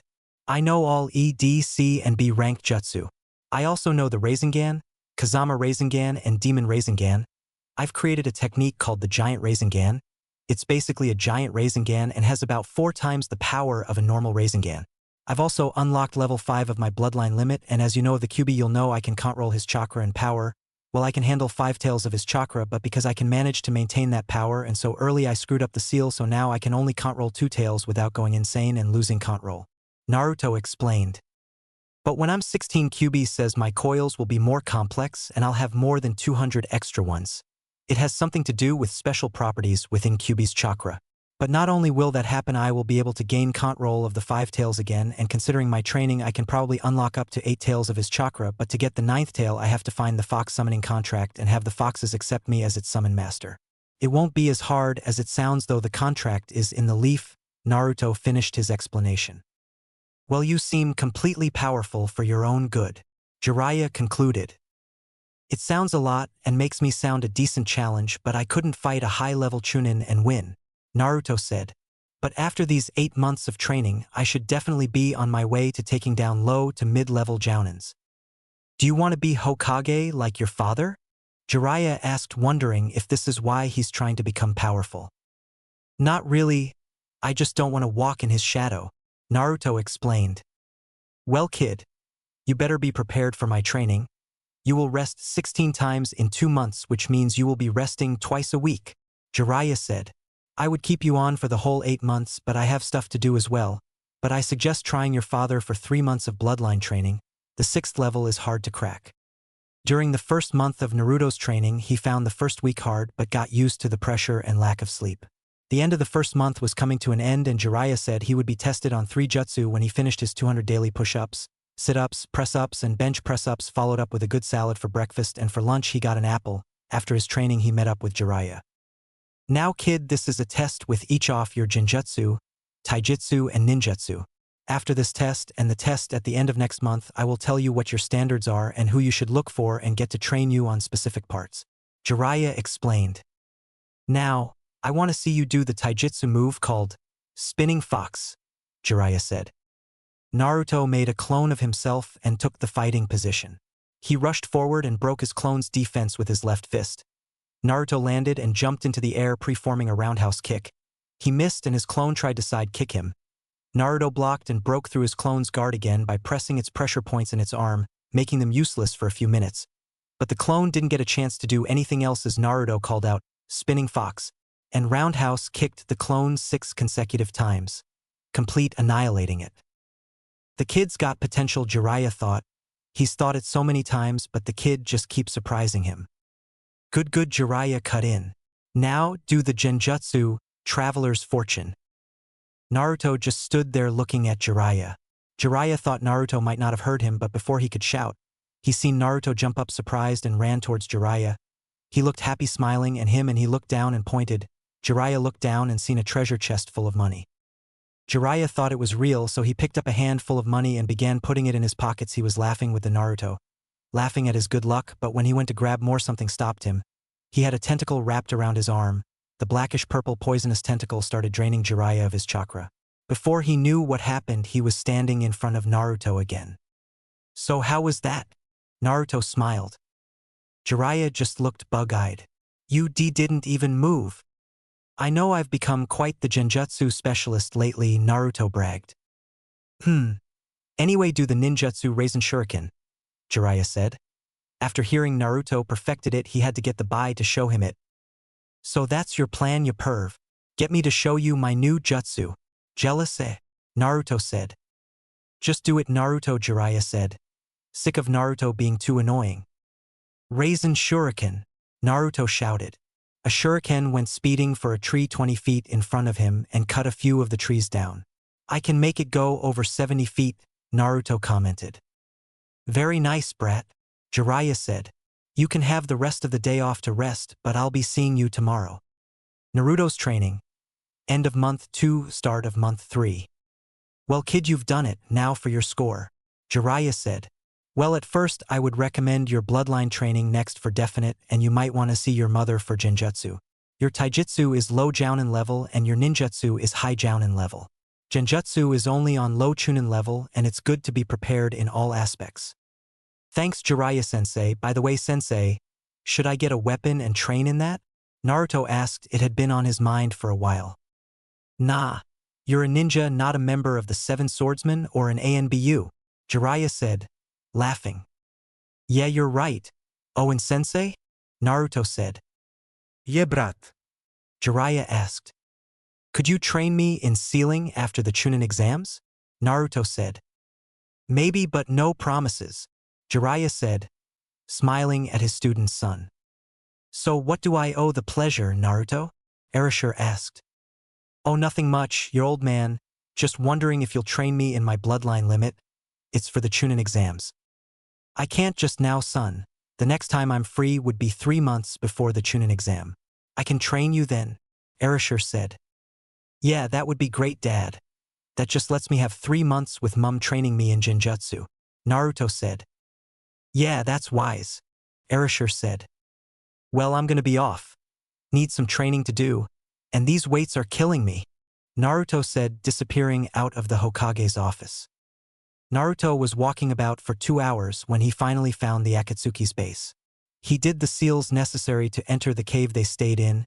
It was a mile outside the village. The cave door appeared and Naruto entered. He seen Callie sitting about trying jutsu. For being the same age as him, she sure seemed to have a lot of power and dangerous jutsu. Naruto, Callie shouted, happy to see her brother after not seeing him for months. What are you doing here? I'm looking for Mum or anyone in the Akatsuki that is good with Genjutsu, Naruto explained. Well, Mum and the rest of them are in that room there. Just knock and tell them it's you, Callie explained and pointed to the door. Thanks. I'll come train with you soon, Naruto promised before he left her smiling to herself. Knock, knock. Who dares interrupt us while we are in meeting? A malicious voice answered to the knock. It's Kazama Naruto, Naruto said. The door swung open to reveal a shark-looking man with a giant sword on his back looking at him and grinning. He looks tasty. Can I eat him? Kisame asked the leader. Try it, fish brains. I'll kick your ass, Naruto shouted at Kisame, not liking the way he said he would eat him. Kisame, sit down and shut up. Naruto, come in and explain why you are here, Kushina said, scolding Kisame. Naruto smiled and left to go find his father. He went straight to the Hokage office. Good afternoon, Hokage-sama, Arashi's secretary said. Your son would like an audience with you. Thanks. Send him in, Erashur asked politely. Naruto walked into the room and made himself comfy in front of the Hokage. Naruto shut the door and took a seat. Everyone was looking at him with curiosity and some with a smirk. Mikado was there and she was smiling at him. I was wondering, mother, if you would train me in Genjutsu, Naruto said. I have just done 2 months training with the Toad Ninja and he told me my ninjutsu is on high jounin parameters. My taijutsu is on low jounin but my genjutsu is only on low chunin, Naruto explained. I would like 3 months in genjutsu training, till I'm at least low jounin level and then spend the next 3 months training my bloodline limit from my father. It is all for the Chunin exams. Kushina stared at Naruto for a few seconds and nodded her head. Very well, but I will not be teaching you, Kushina said. Naruto looked disappointed for a minute before she said, but our newest member, Itachi, will help train you. Wow, as in Sasuke's brother Itachi? Naruto asked in awe. Kushina nodded her head and smiled at her son's star-filled eyes. He is the best genjutsu teacher you will ever need, Kushina said. Itachi stood up and told Naruto to follow him. They got into the large cave entrance and seen Callie still sitting there. HN, now your training begins. I will also teach you in strategy and being patient, Itachi said. Naruto's training. 3 months later, start of bloodline training. Well, Naruto, it seems you have passed what I expected of you. You're now high jounin level in Genjutsu. Training you has been fun, but alas we must depart. Itachi spoke. They both nodded to each other before walking separate ways. Naruto and Itachi's time together left some big influences on Naruto. Naruto wears a black cape and only speaks if it's important or he's replying back to a question. Naruto found himself in the Hokage's office again. His father was just finishing the last of his paperwork when Naruto entered. Perfect timing, Naruto. I've just finished for the next 3 months. I've been excited about training you now. Tell me what's your skill level at? Erashur asked. I am high jounin in Genjutsu and Ninjutsu. Unfortunately my taijutsu is only on low jounin standards, Naruto said solemnly. You've been around Itachi too long, Naruto, Erashur sighed. At least I'm not old, Naruto replied. Hey, at least I won't grow older so Erashur said. But I will only reach 22 years old when everything stops for me, Naruto said smugly. Ah, screw you, Erashur shouted at his son. Unfortunately for him, Kushina walked in and like all women do when they hear a curse word or hear a curse word being said in front of their still too young son, they go kinda nuts. Erashur Kazama, I will not hear that language being said in front of our son. Am I clear? Kushina screamed. Y Yezdir. Erashur said, looking pretty pale. What can I help you with today then? I would like to enter Kali into the Chunin exams, Kushina said. Okay. Does she have a team? Erashur asked. Well, she can join Naruto's team, Kushina replied. Ah, he already has 2 other members in his team, and the 3 of them are a great team and are really powerful. They will be the next legendary ninja. Erashur tried to explain and let his wife down softly. So, make a 4-man squad and change the rules slightly for them. Kushina basically demanded. Okay. We'll make a 4-man squad and change the rules. We will probably have to change the entire thing, but this means it can be safer to watch from. Erashur said. Good. Well, it's time to head home, so you 2 hurry up, Kushina said. The 3 of them got ready and started to head out of the office. Kali had appeared and walked with them. Naruto, realizing them all there and saw them all laughing and having fun with each other, he saw what a proper family was like. It's what he always wanted.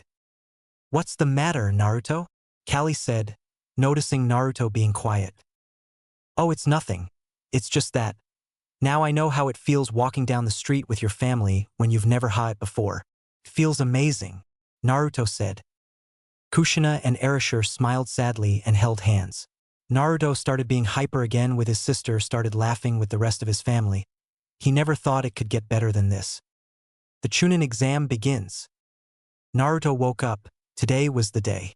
The Chunin exams would begin in a few hours. He's been waiting for this day more than anything. He unlocked the next 2 levels of his bloodline for this day. He trained so hard he bled just to prove everyone he can make Chunin. He went downstairs to breakfast. His mother and father wished him luck. He finished eating, and after his hair being ruffled by his dad, and after hugging his mother and sister, he walked out to meet his team at the academy where his ninja career began. This would be the first time he has seen his team since he started training 8 months prior. He wondered if they had changed. He had changed, that was for sure. He was well built and a lot maturer. He wore a blue t-shirt with a giant red spiral on the back with Kazama written in red at the back neck of the t-shirt, and a giant golden red fox head on the front. He wore black ninja trousers. There was 6 pockets on the trousers, 2 in the normal places, 2 more below that, and another 2 behind them. He wore black shoes with white laces to accommodate the trousers. Instead of the plain black cloak he wore with Itachi, minus the red clouds. He got an Akatsuki cloak but only wears it when out on missions. It was his mother's idea. She said it would probably make it safer for missions because everyone now knows that Akatsuki wears black cloaks with red clouds on them, so missing Nines would back off. He could see short pink hair in the distance. He knew immediately it was Sakura and was surprised to see she cut her hair. Naruto, she called out. She might have been mean before, but she thought it would be better to be nice to him and consider being a ninja top priority. Sakura, you've changed, I see, Naruto said, smiling. Yeah, I realized that being a ninja should be top priority and not boys, Sakura said. Wow, you've really grown up in 8 months, Naruto stated. So I wasn't mature before, huh? Sakura shouted. And no, Sakura-chan, calm down, Naruto stuttered. I'll show you calm, Naruto. I'm telling your mother you said mean things, Sakura said. Naruto pale. And now, Sakura-chan, you don't want to do that, I said sorry. Please forgive me. I'll do anything, Naruto begged. I'll consider it, Sakura said. Who would have thought? Mentioning his mummy would get him on his knees. What a dope, a voice said. They turned round and seen Sasuke standing there wearing new clothes. He wore a black jacket with a giant Uchiha fan on the back.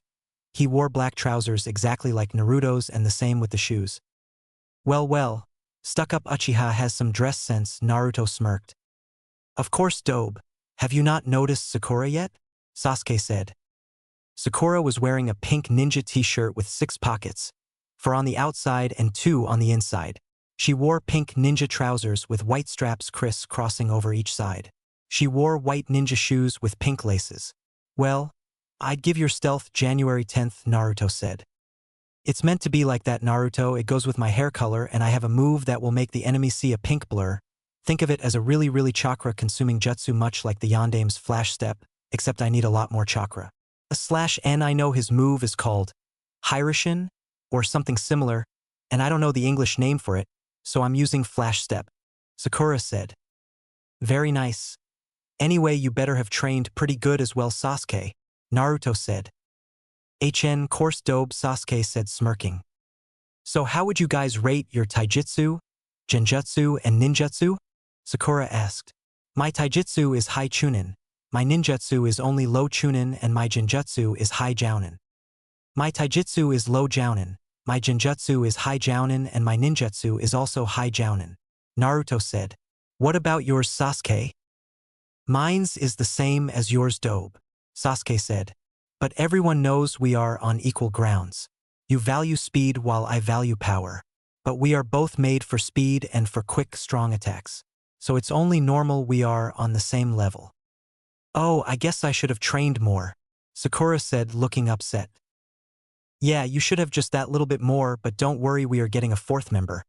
My father and mother decided, but the whole exams have been changed this year because of it. I wonder what will change and what's going to happen, Naruto shouted enthusiastically.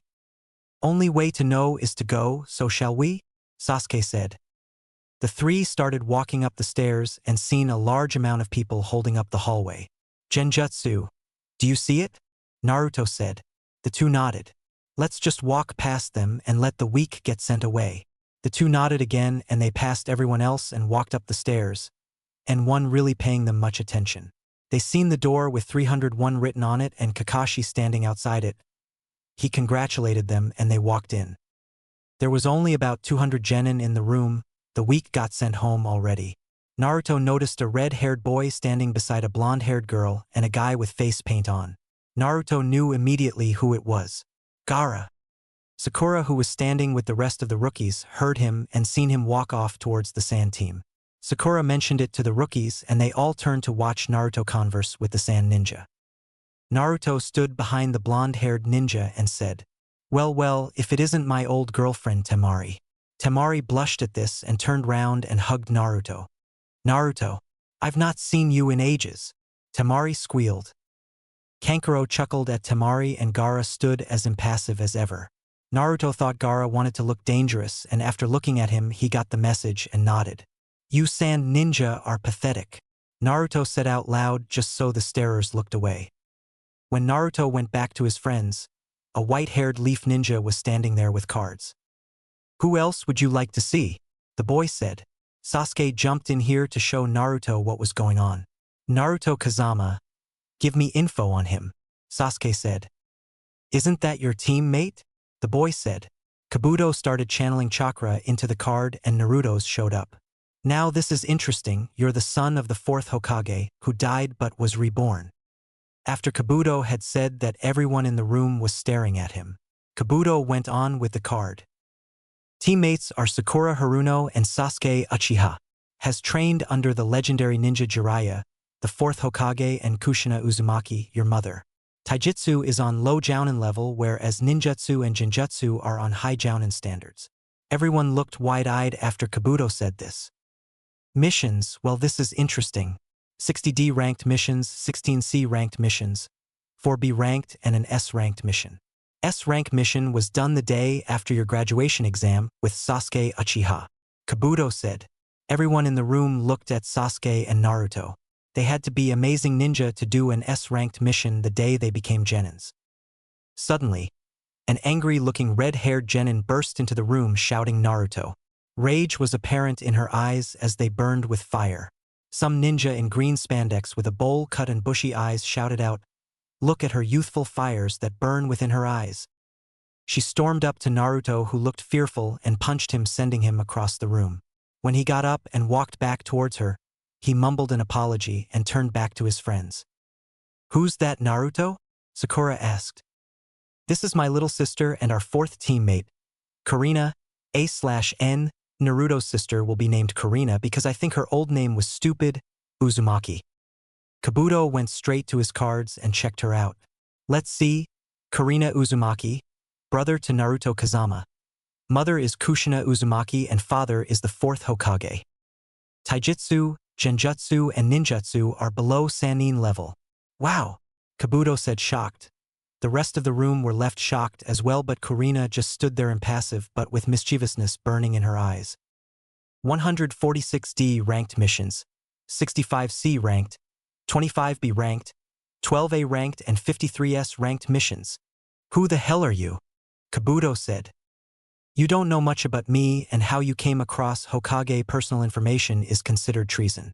Your life ends now, Kurina said. But before she could get a chance to kill him, Ibiki and several Chunin examiners appeared. What the fuck is going on here? Ibiki shouted, letting out a lot of killer intent, but Sasuke, Naruto, and Gaara didn't seem fazed. Kurina just smirked and stared at Kabuto's shocked face. She placed a genjutsu on him, but in this genjutsu the victim feels the pain and the effects of what happens in the genjutsu. Kurina, not forgiving Kabuto for giving out her information, decided that the way to kill a traitor is by doing it considering who their master is. In this case, the master is a snake, so it will be snake poison that kills him. Kurina made him see the snake slither over to him, and at first a few bit him, causing him to become paralyzed and numb. The second load of snakes injected him with poison that would stop any abilities he has from working, which makes his healing and jutsu completely useless.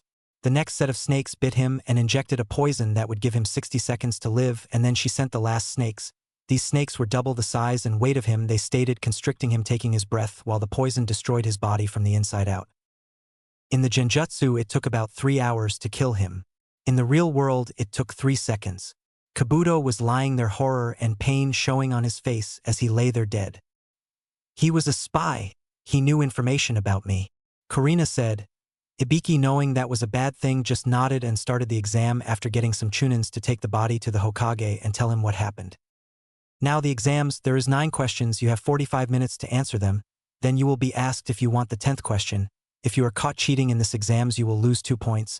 If you are caught 3 times you will be disqualified as well as your team. Begin, Ibiki said after explaining the rules. Immediately after the test started, Sasuke activated his Sharingan and Sakura, being the brains, started writing. Naruto, on the other hand, just sat there the whole time, and the same with Kurina. When the 10th question was called, Ibiki explained that if one person forfeits, so does the rest of the team. If they answer and get it wrong, they are all disqualified and can never become Chunin again. 90 of the room left, leaving only 10 teams. There was the Rookie 9 guys team, the Sand Trio, the Sound Trio, 3 Rock Ninja, 3 Cloud Ninja, 3 Rain Ninja, and 3 Grass Ninja. There was a smash, and a lady flew in through the window, smashing it. She said her name was Anko, and she was the second examiner. She took them to a training area and told each team leader to pick a number. The team that picked the odd number will fight Team 7. If Team 7 win, they keep their 4th member. If the opposite team win though, then Team 7 must choose who will not be taking place in the exam. The results were Team 10-2, Team 8-6, Team Guy 12, Team Sand 10, Team Sound 20, Team Cloud 14, Team Grass 16, Team Rain 8, Team Rock 9. It seems like Team Rock will fight Team 7, Anko said. Will Team 7 and Team Rock choose a member F the opposite team to fight? Naruto stared at the team for a minute before he spoke. I wish for only a 2-against-3 fight. Well, I'm sure if it's okay with the other team, I'm sure you could, Anko said. The team looked suspiciously at Naruto, then gave each other a quick nod, and the team leader said, We agree.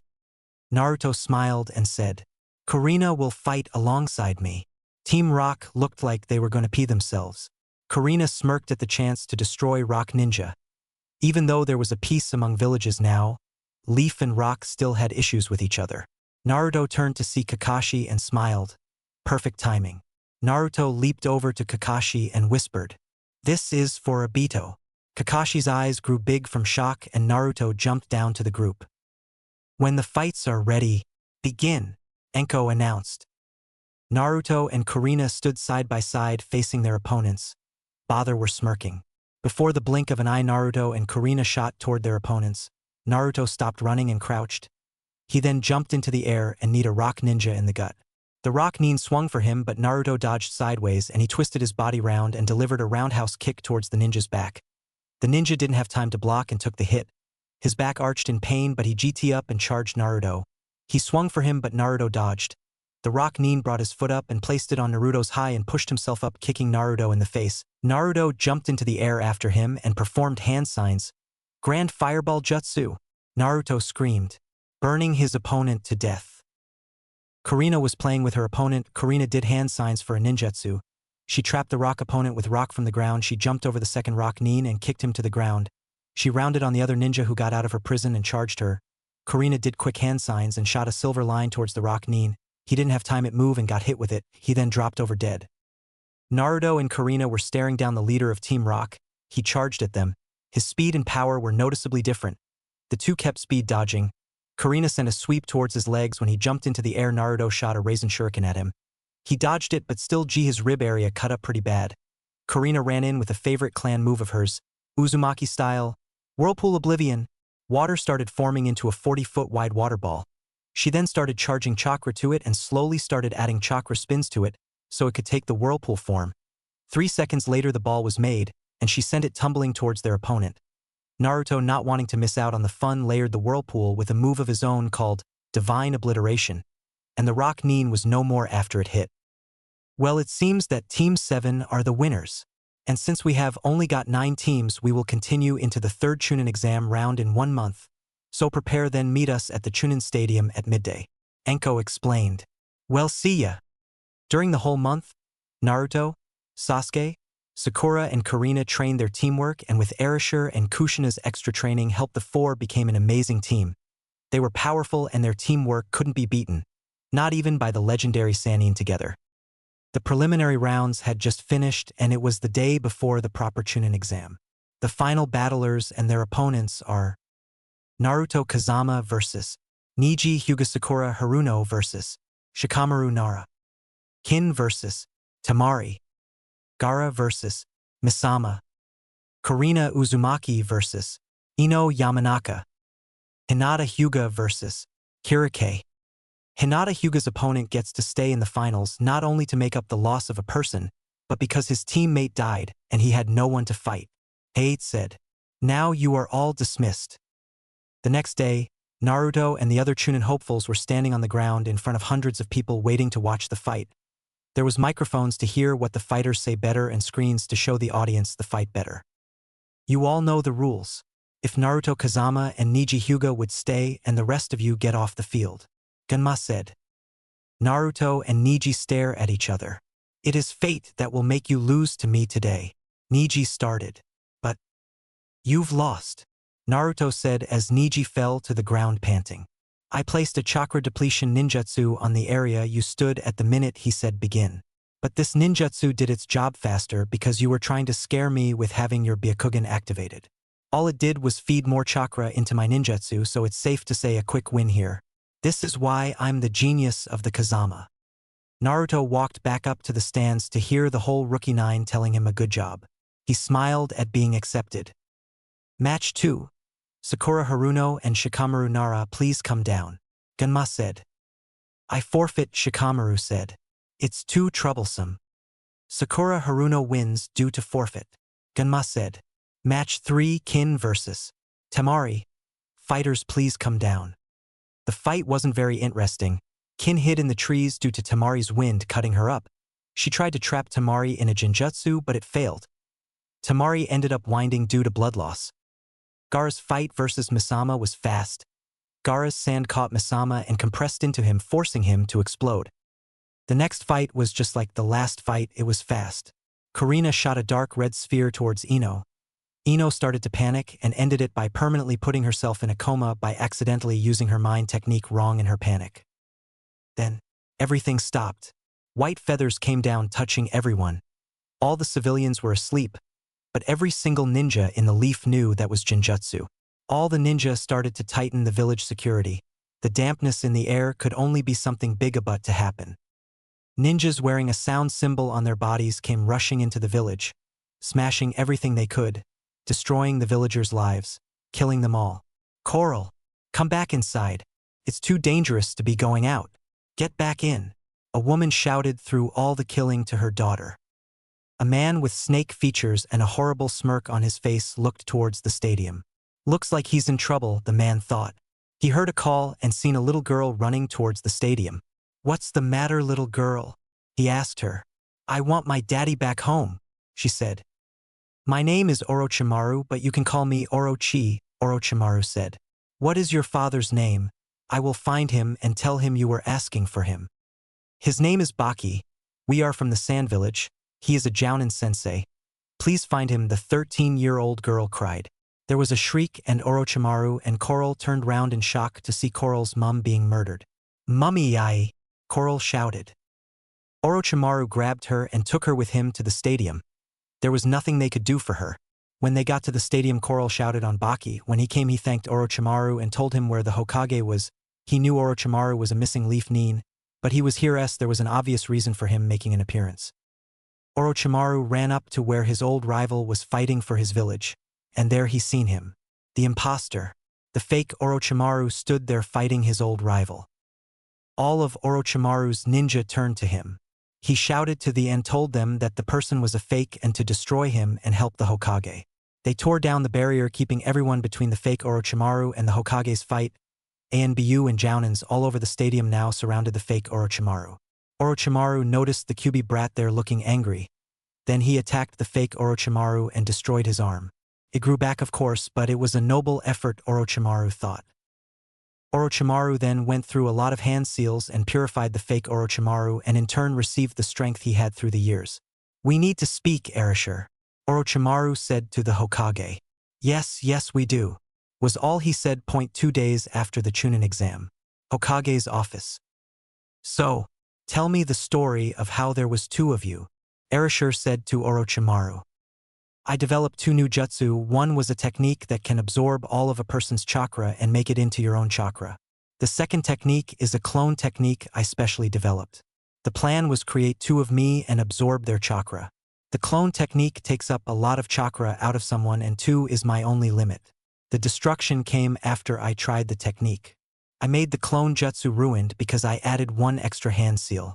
If I had made it without the hand seal, I would be more powerful than anyone on Earth after I absorbed the 2 clones' power, but because of that hand seal the 2 clones developed minds of their own and decided to use a kenjutsu that would reverse the effects of the absorption. They drained me of my chakra, but because of the current absorption I managed to still get a bit of my chakra left. I killed the first clone who foolishly decided to stay in my lair and I got 2/3 of my chakra back. I found out about that clone's plans. That clone was more intelligent and it came for the leaf. After he was destroyed I gained the rest of my power and chakra back," Orochimaru explained. "Well, this is incredibly fucked up," Erasure said. "What will you do now, Orochimaru?"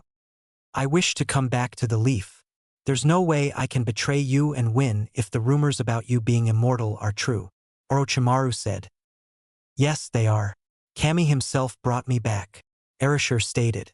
"Very well, Orochimaru, you are allowed back into the leaf. You are still Sannin level, so you keep everything you got with that." "Thank you, Hokage-sama," Orochimaru said, and for once he was respectful.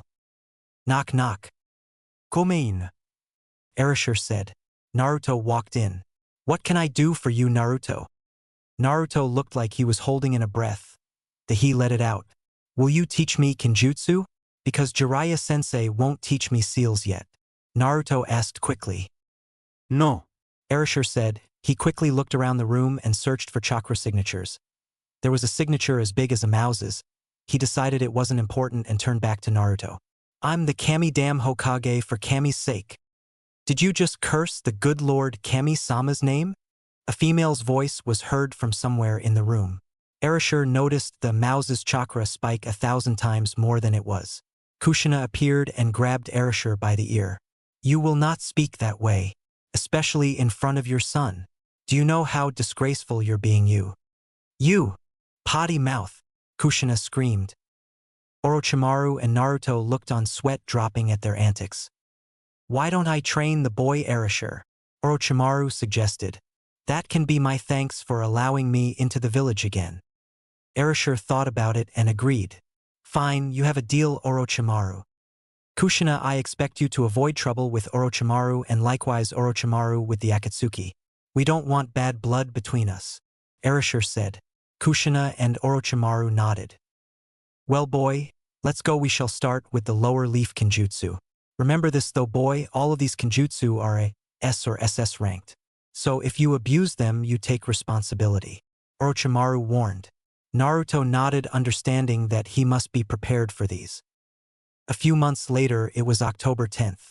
The day the Kyuubi was sealed and the leader of the village died. Then a few years later on the same day was reborn. It was Naruto's birthday, and right now his father was acting the hyperactive annoying person. He was jumping in Naruto's bed trying to get him up to open presents. Dad, whose birthday is it, mine or yours? Naruto had asked. He just laughed and insisted Naruto got up. Naruto went downstairs to his mother, giving him a nice morning breakfast. After breakfast, he went into the living room and stared at a huge amount of presents. Are they all for me? Naruto asked. His parents nodded and smiled. Naruto went to reach a present when he heard screaming. Wait, Karina said. Open mine first. She innocently smiled. Naruto smiled back and took her gift and said thanks and opened it. Inside was a necklace with a picture of Naruto and Karina in it. The picture was taken the week before when the family was having a picnic. Naruto and Karina are standing beside each other smiling nicely. The picture was definitely a keeper. I have the same picture in my locket. Then we will never forget each other no matter where we are. Karina said. I've lost my brother once with no memory of him and I won. Do it twice. Naruto smiled at her and picked up a gift. From Haiden, it said. Yeah, the Akatsuki put in presents for you as well, Kushina explained. Naruto opened the gift from Haiden and inside was some of Haiden's famous jutsu. I never thought he would give that away to someone, Kushina said, shocked. The next gift was from Kisame. It was a book on swords and what kind is good for your personality. I think Kisame wants you to get a weapon, so he has someone to spar with, Kushina said. The next gift had a note tied inside. It was from Itachi. If you dare open that present in the next 30 seconds, I will torture your mind. Naruto, not wanting to take the chance of this being a joke, counted to 30. Erasure and Kushina wondered what he was doing while Karina just smiled. 28, 29, 30, Naruto said. Itachi then appeared into the room smiling. It seems you can read. Foolish Naruto. Itachi said. Do you always have to say foolish before saying someone's name? Erasure shouted. I'm sorry. Itachi said to Erasure. Erasure smiled at Itachi. Foolish Hokage same, Itachi finished. Everyone burst out laughing except Erasure, who looked as if he wasn't happy. Why didn't you want me to open it till you came? Naruto asked. Because I wanted to be here when you opened it, Itachi said, as if it was the most obvious thing in the world. All the other Akatsuki members popped into the room and sat down. They all said happy birthday to Naruto and bowed to Erasure and Kushina while saying, Good morning, Leader-sama, Hokage-sama. Naruto opened Itachi's gift and what he saw he never expected. Inside was a large scroll on all of the Uchiha's personal fire techniques. Itachi-san, are you sure I can have this? Naruto asked. And as well to have some of your moves, Haiden-san? They both nodded that it was all right. Naruto could never be more happier. Tobi's present was next, and inside it was a black mask with an orange swirl. Thanks, Tobi. Naruto said, not sure what to say. Tobi's a god boy, Tobi said. Kushina gave Tobi a knowing look, as if Tobi was only acting stupid and was someone else. Deidara's present came next, and inside was a bunch of clay. Deidara-chan, yes, Deidara will be a girl. You do realize that I can't make bombs from clay, Naruto said. Deidara smiled. I know, cutie, but I'll make some art and let you destroy something, yeah? Erasure looked up. Outside of this village when you do it.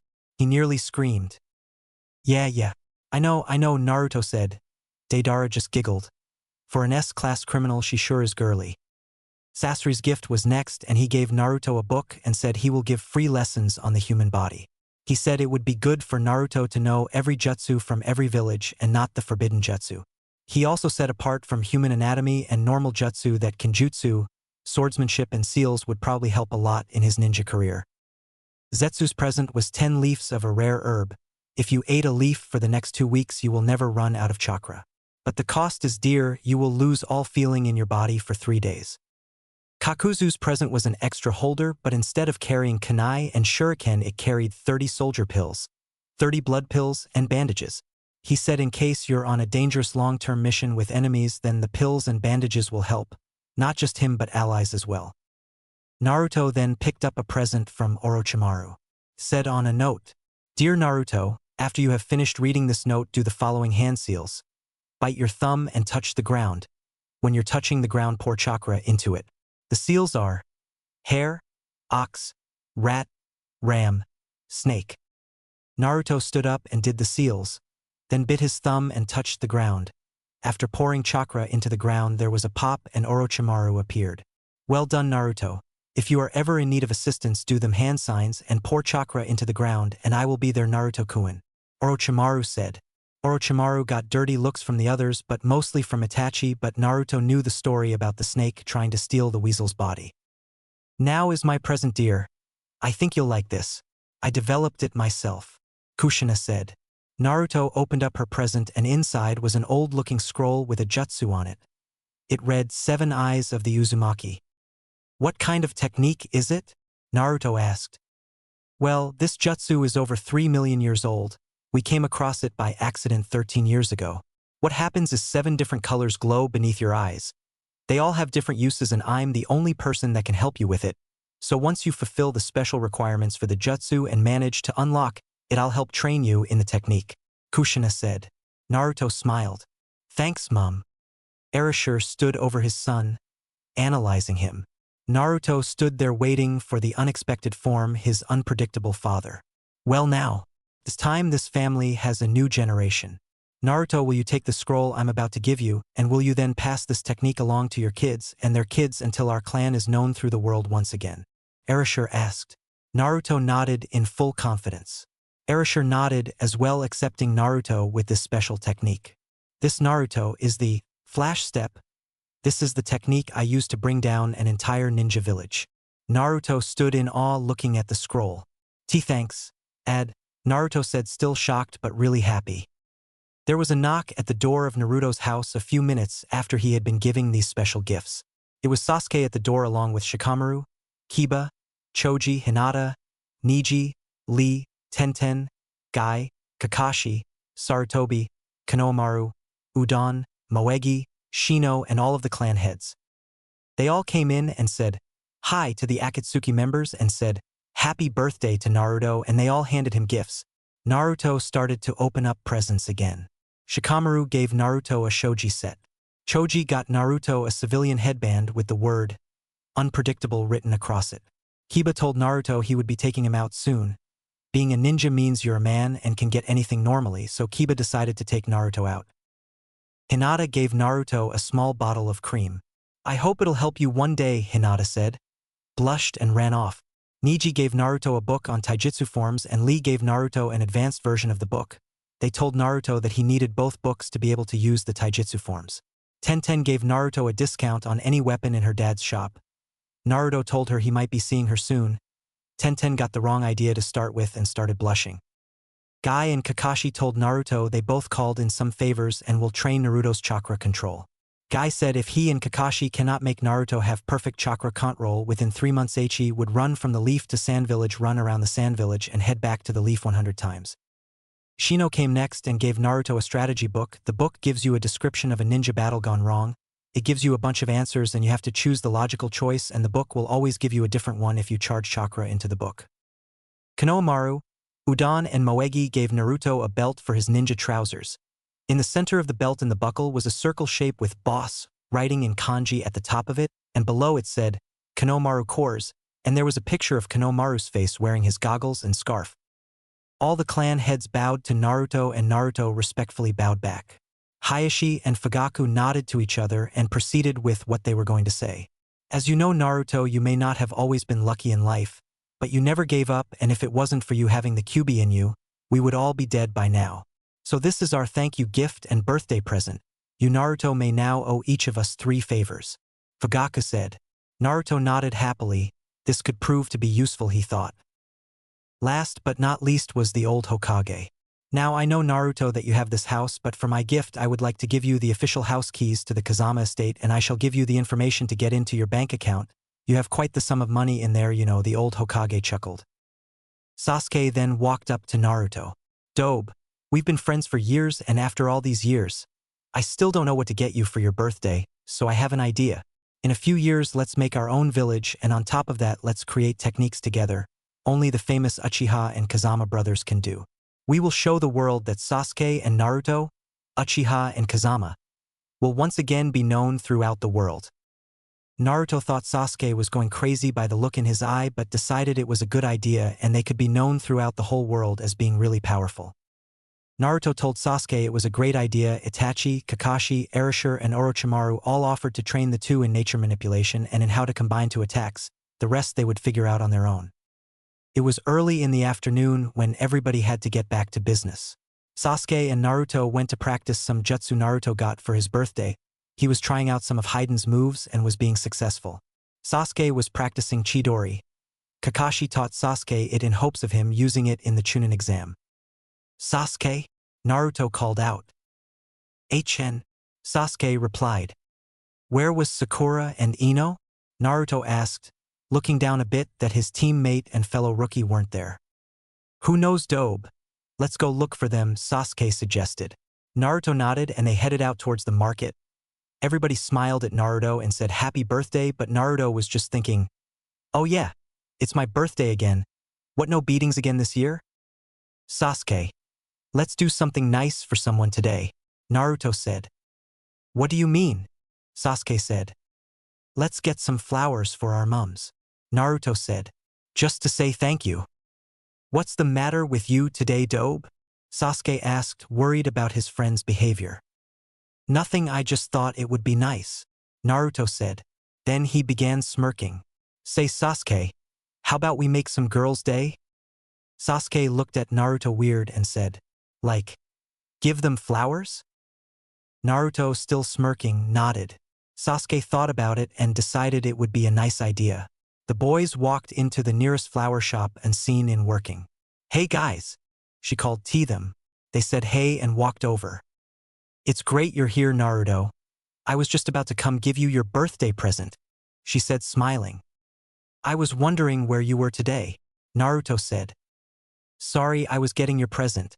I hope it's all right, Ino said, blushing. She had a little crush on Naruto. Ino gave Naruto a book about wildlife and all the different kinds of healing plants and poisonous plants. This is great, Ino.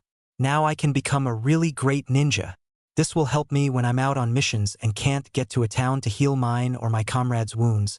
You're a star, Ino, Naruto said, being more happier today than ever. Then Naruto got an idea. Hey Ino, what's your favorite kind of flower? Naruto asked suddenly. And paused for a minute thinking, then said, I like roses. They remind me of love. Can I buy a rose, please? Naruto said, smiling. Ino smiled back to him and handed him a rose.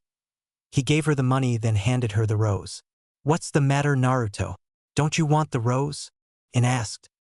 It's for you, Naruto said and smiled to Ino. Ino blushed crimson and took the rose and whispered a thank you. If you're trying to give someone a flower, just so they have a good day, what kind of flower should I buy? Sasuke asked Ino. Ino looked thoughtful and then said, roses or sunflowers? Roses mean love, but sunflowers means happiness and friendship. Sasuke considered it for a moment and decided to go with 2 sunflowers and a rose. He paid for it and gave Naruto the rose. Naruto fake blushed and said, Sasuke-kun, you didn't have to. Sasuke growled at Naruto and then whispered in his ear, it's for you to give to Ino. Naruto looked shocked and took the rose. Ino was watching and looked curiously. Naruto blushed this time and said, I think you should have this rose as well. Ino blushed again and mumbled another thank you. The two decided to go and find someone Sasuke could give his flowers to. They were walking through the East Market when they seen a girl about their ages crying outside a house. And Naruto and Sasuke, being nice, decided to see what was wrong. Hey, what's wrong? Naruto asked, sitting beside the girl, Sasuke on her other side. My mother and father died during the attack, she sobbed. Naruto looked sad for her. He knew what it was like to lose your family. What's your name? I'm Naruto and that idiot is Sasuke, Naruto said. I'm Coral. Coral said, laughing a little bit at Naruto calling Sasuke an idiot. Do you want to play with us today? Do you have anywhere to live? Well, I'm from Sand, but I have to stay here now. The Sand Village don't want me back, Coral said, depressed. Well, you can live with us. And Sasuke, you can move in as well, Naruto said. I now own the Kazama estate. We can move in there with my family. Kazama? Are you the Hokage's son? Coral asked, seeing the resemblance between the two. Yeah, I am, Naruto said, smiling. Sasuke looked at the girl and moved his hand out towards her hand. Here. I hope these will make your day happier. Coral looked shocked and then smiled at Sasuke. Thank you, Sasuke-kun, she said. The three kids walked back to Naruto's house to inform his parents of the new guest and to tell them they're moving to the Kazama estate. They got to Naruto's house and walked in. Sakura was there speaking to Kushina about Naruto. Hey Mum, we have a new guest and we're moving to our new house, Naruto shouted. Oh, hey Sakura, what are you up to? Hey Naruto, I was just seeing where you were. Sorry I wasn't here earlier, I was out getting you this.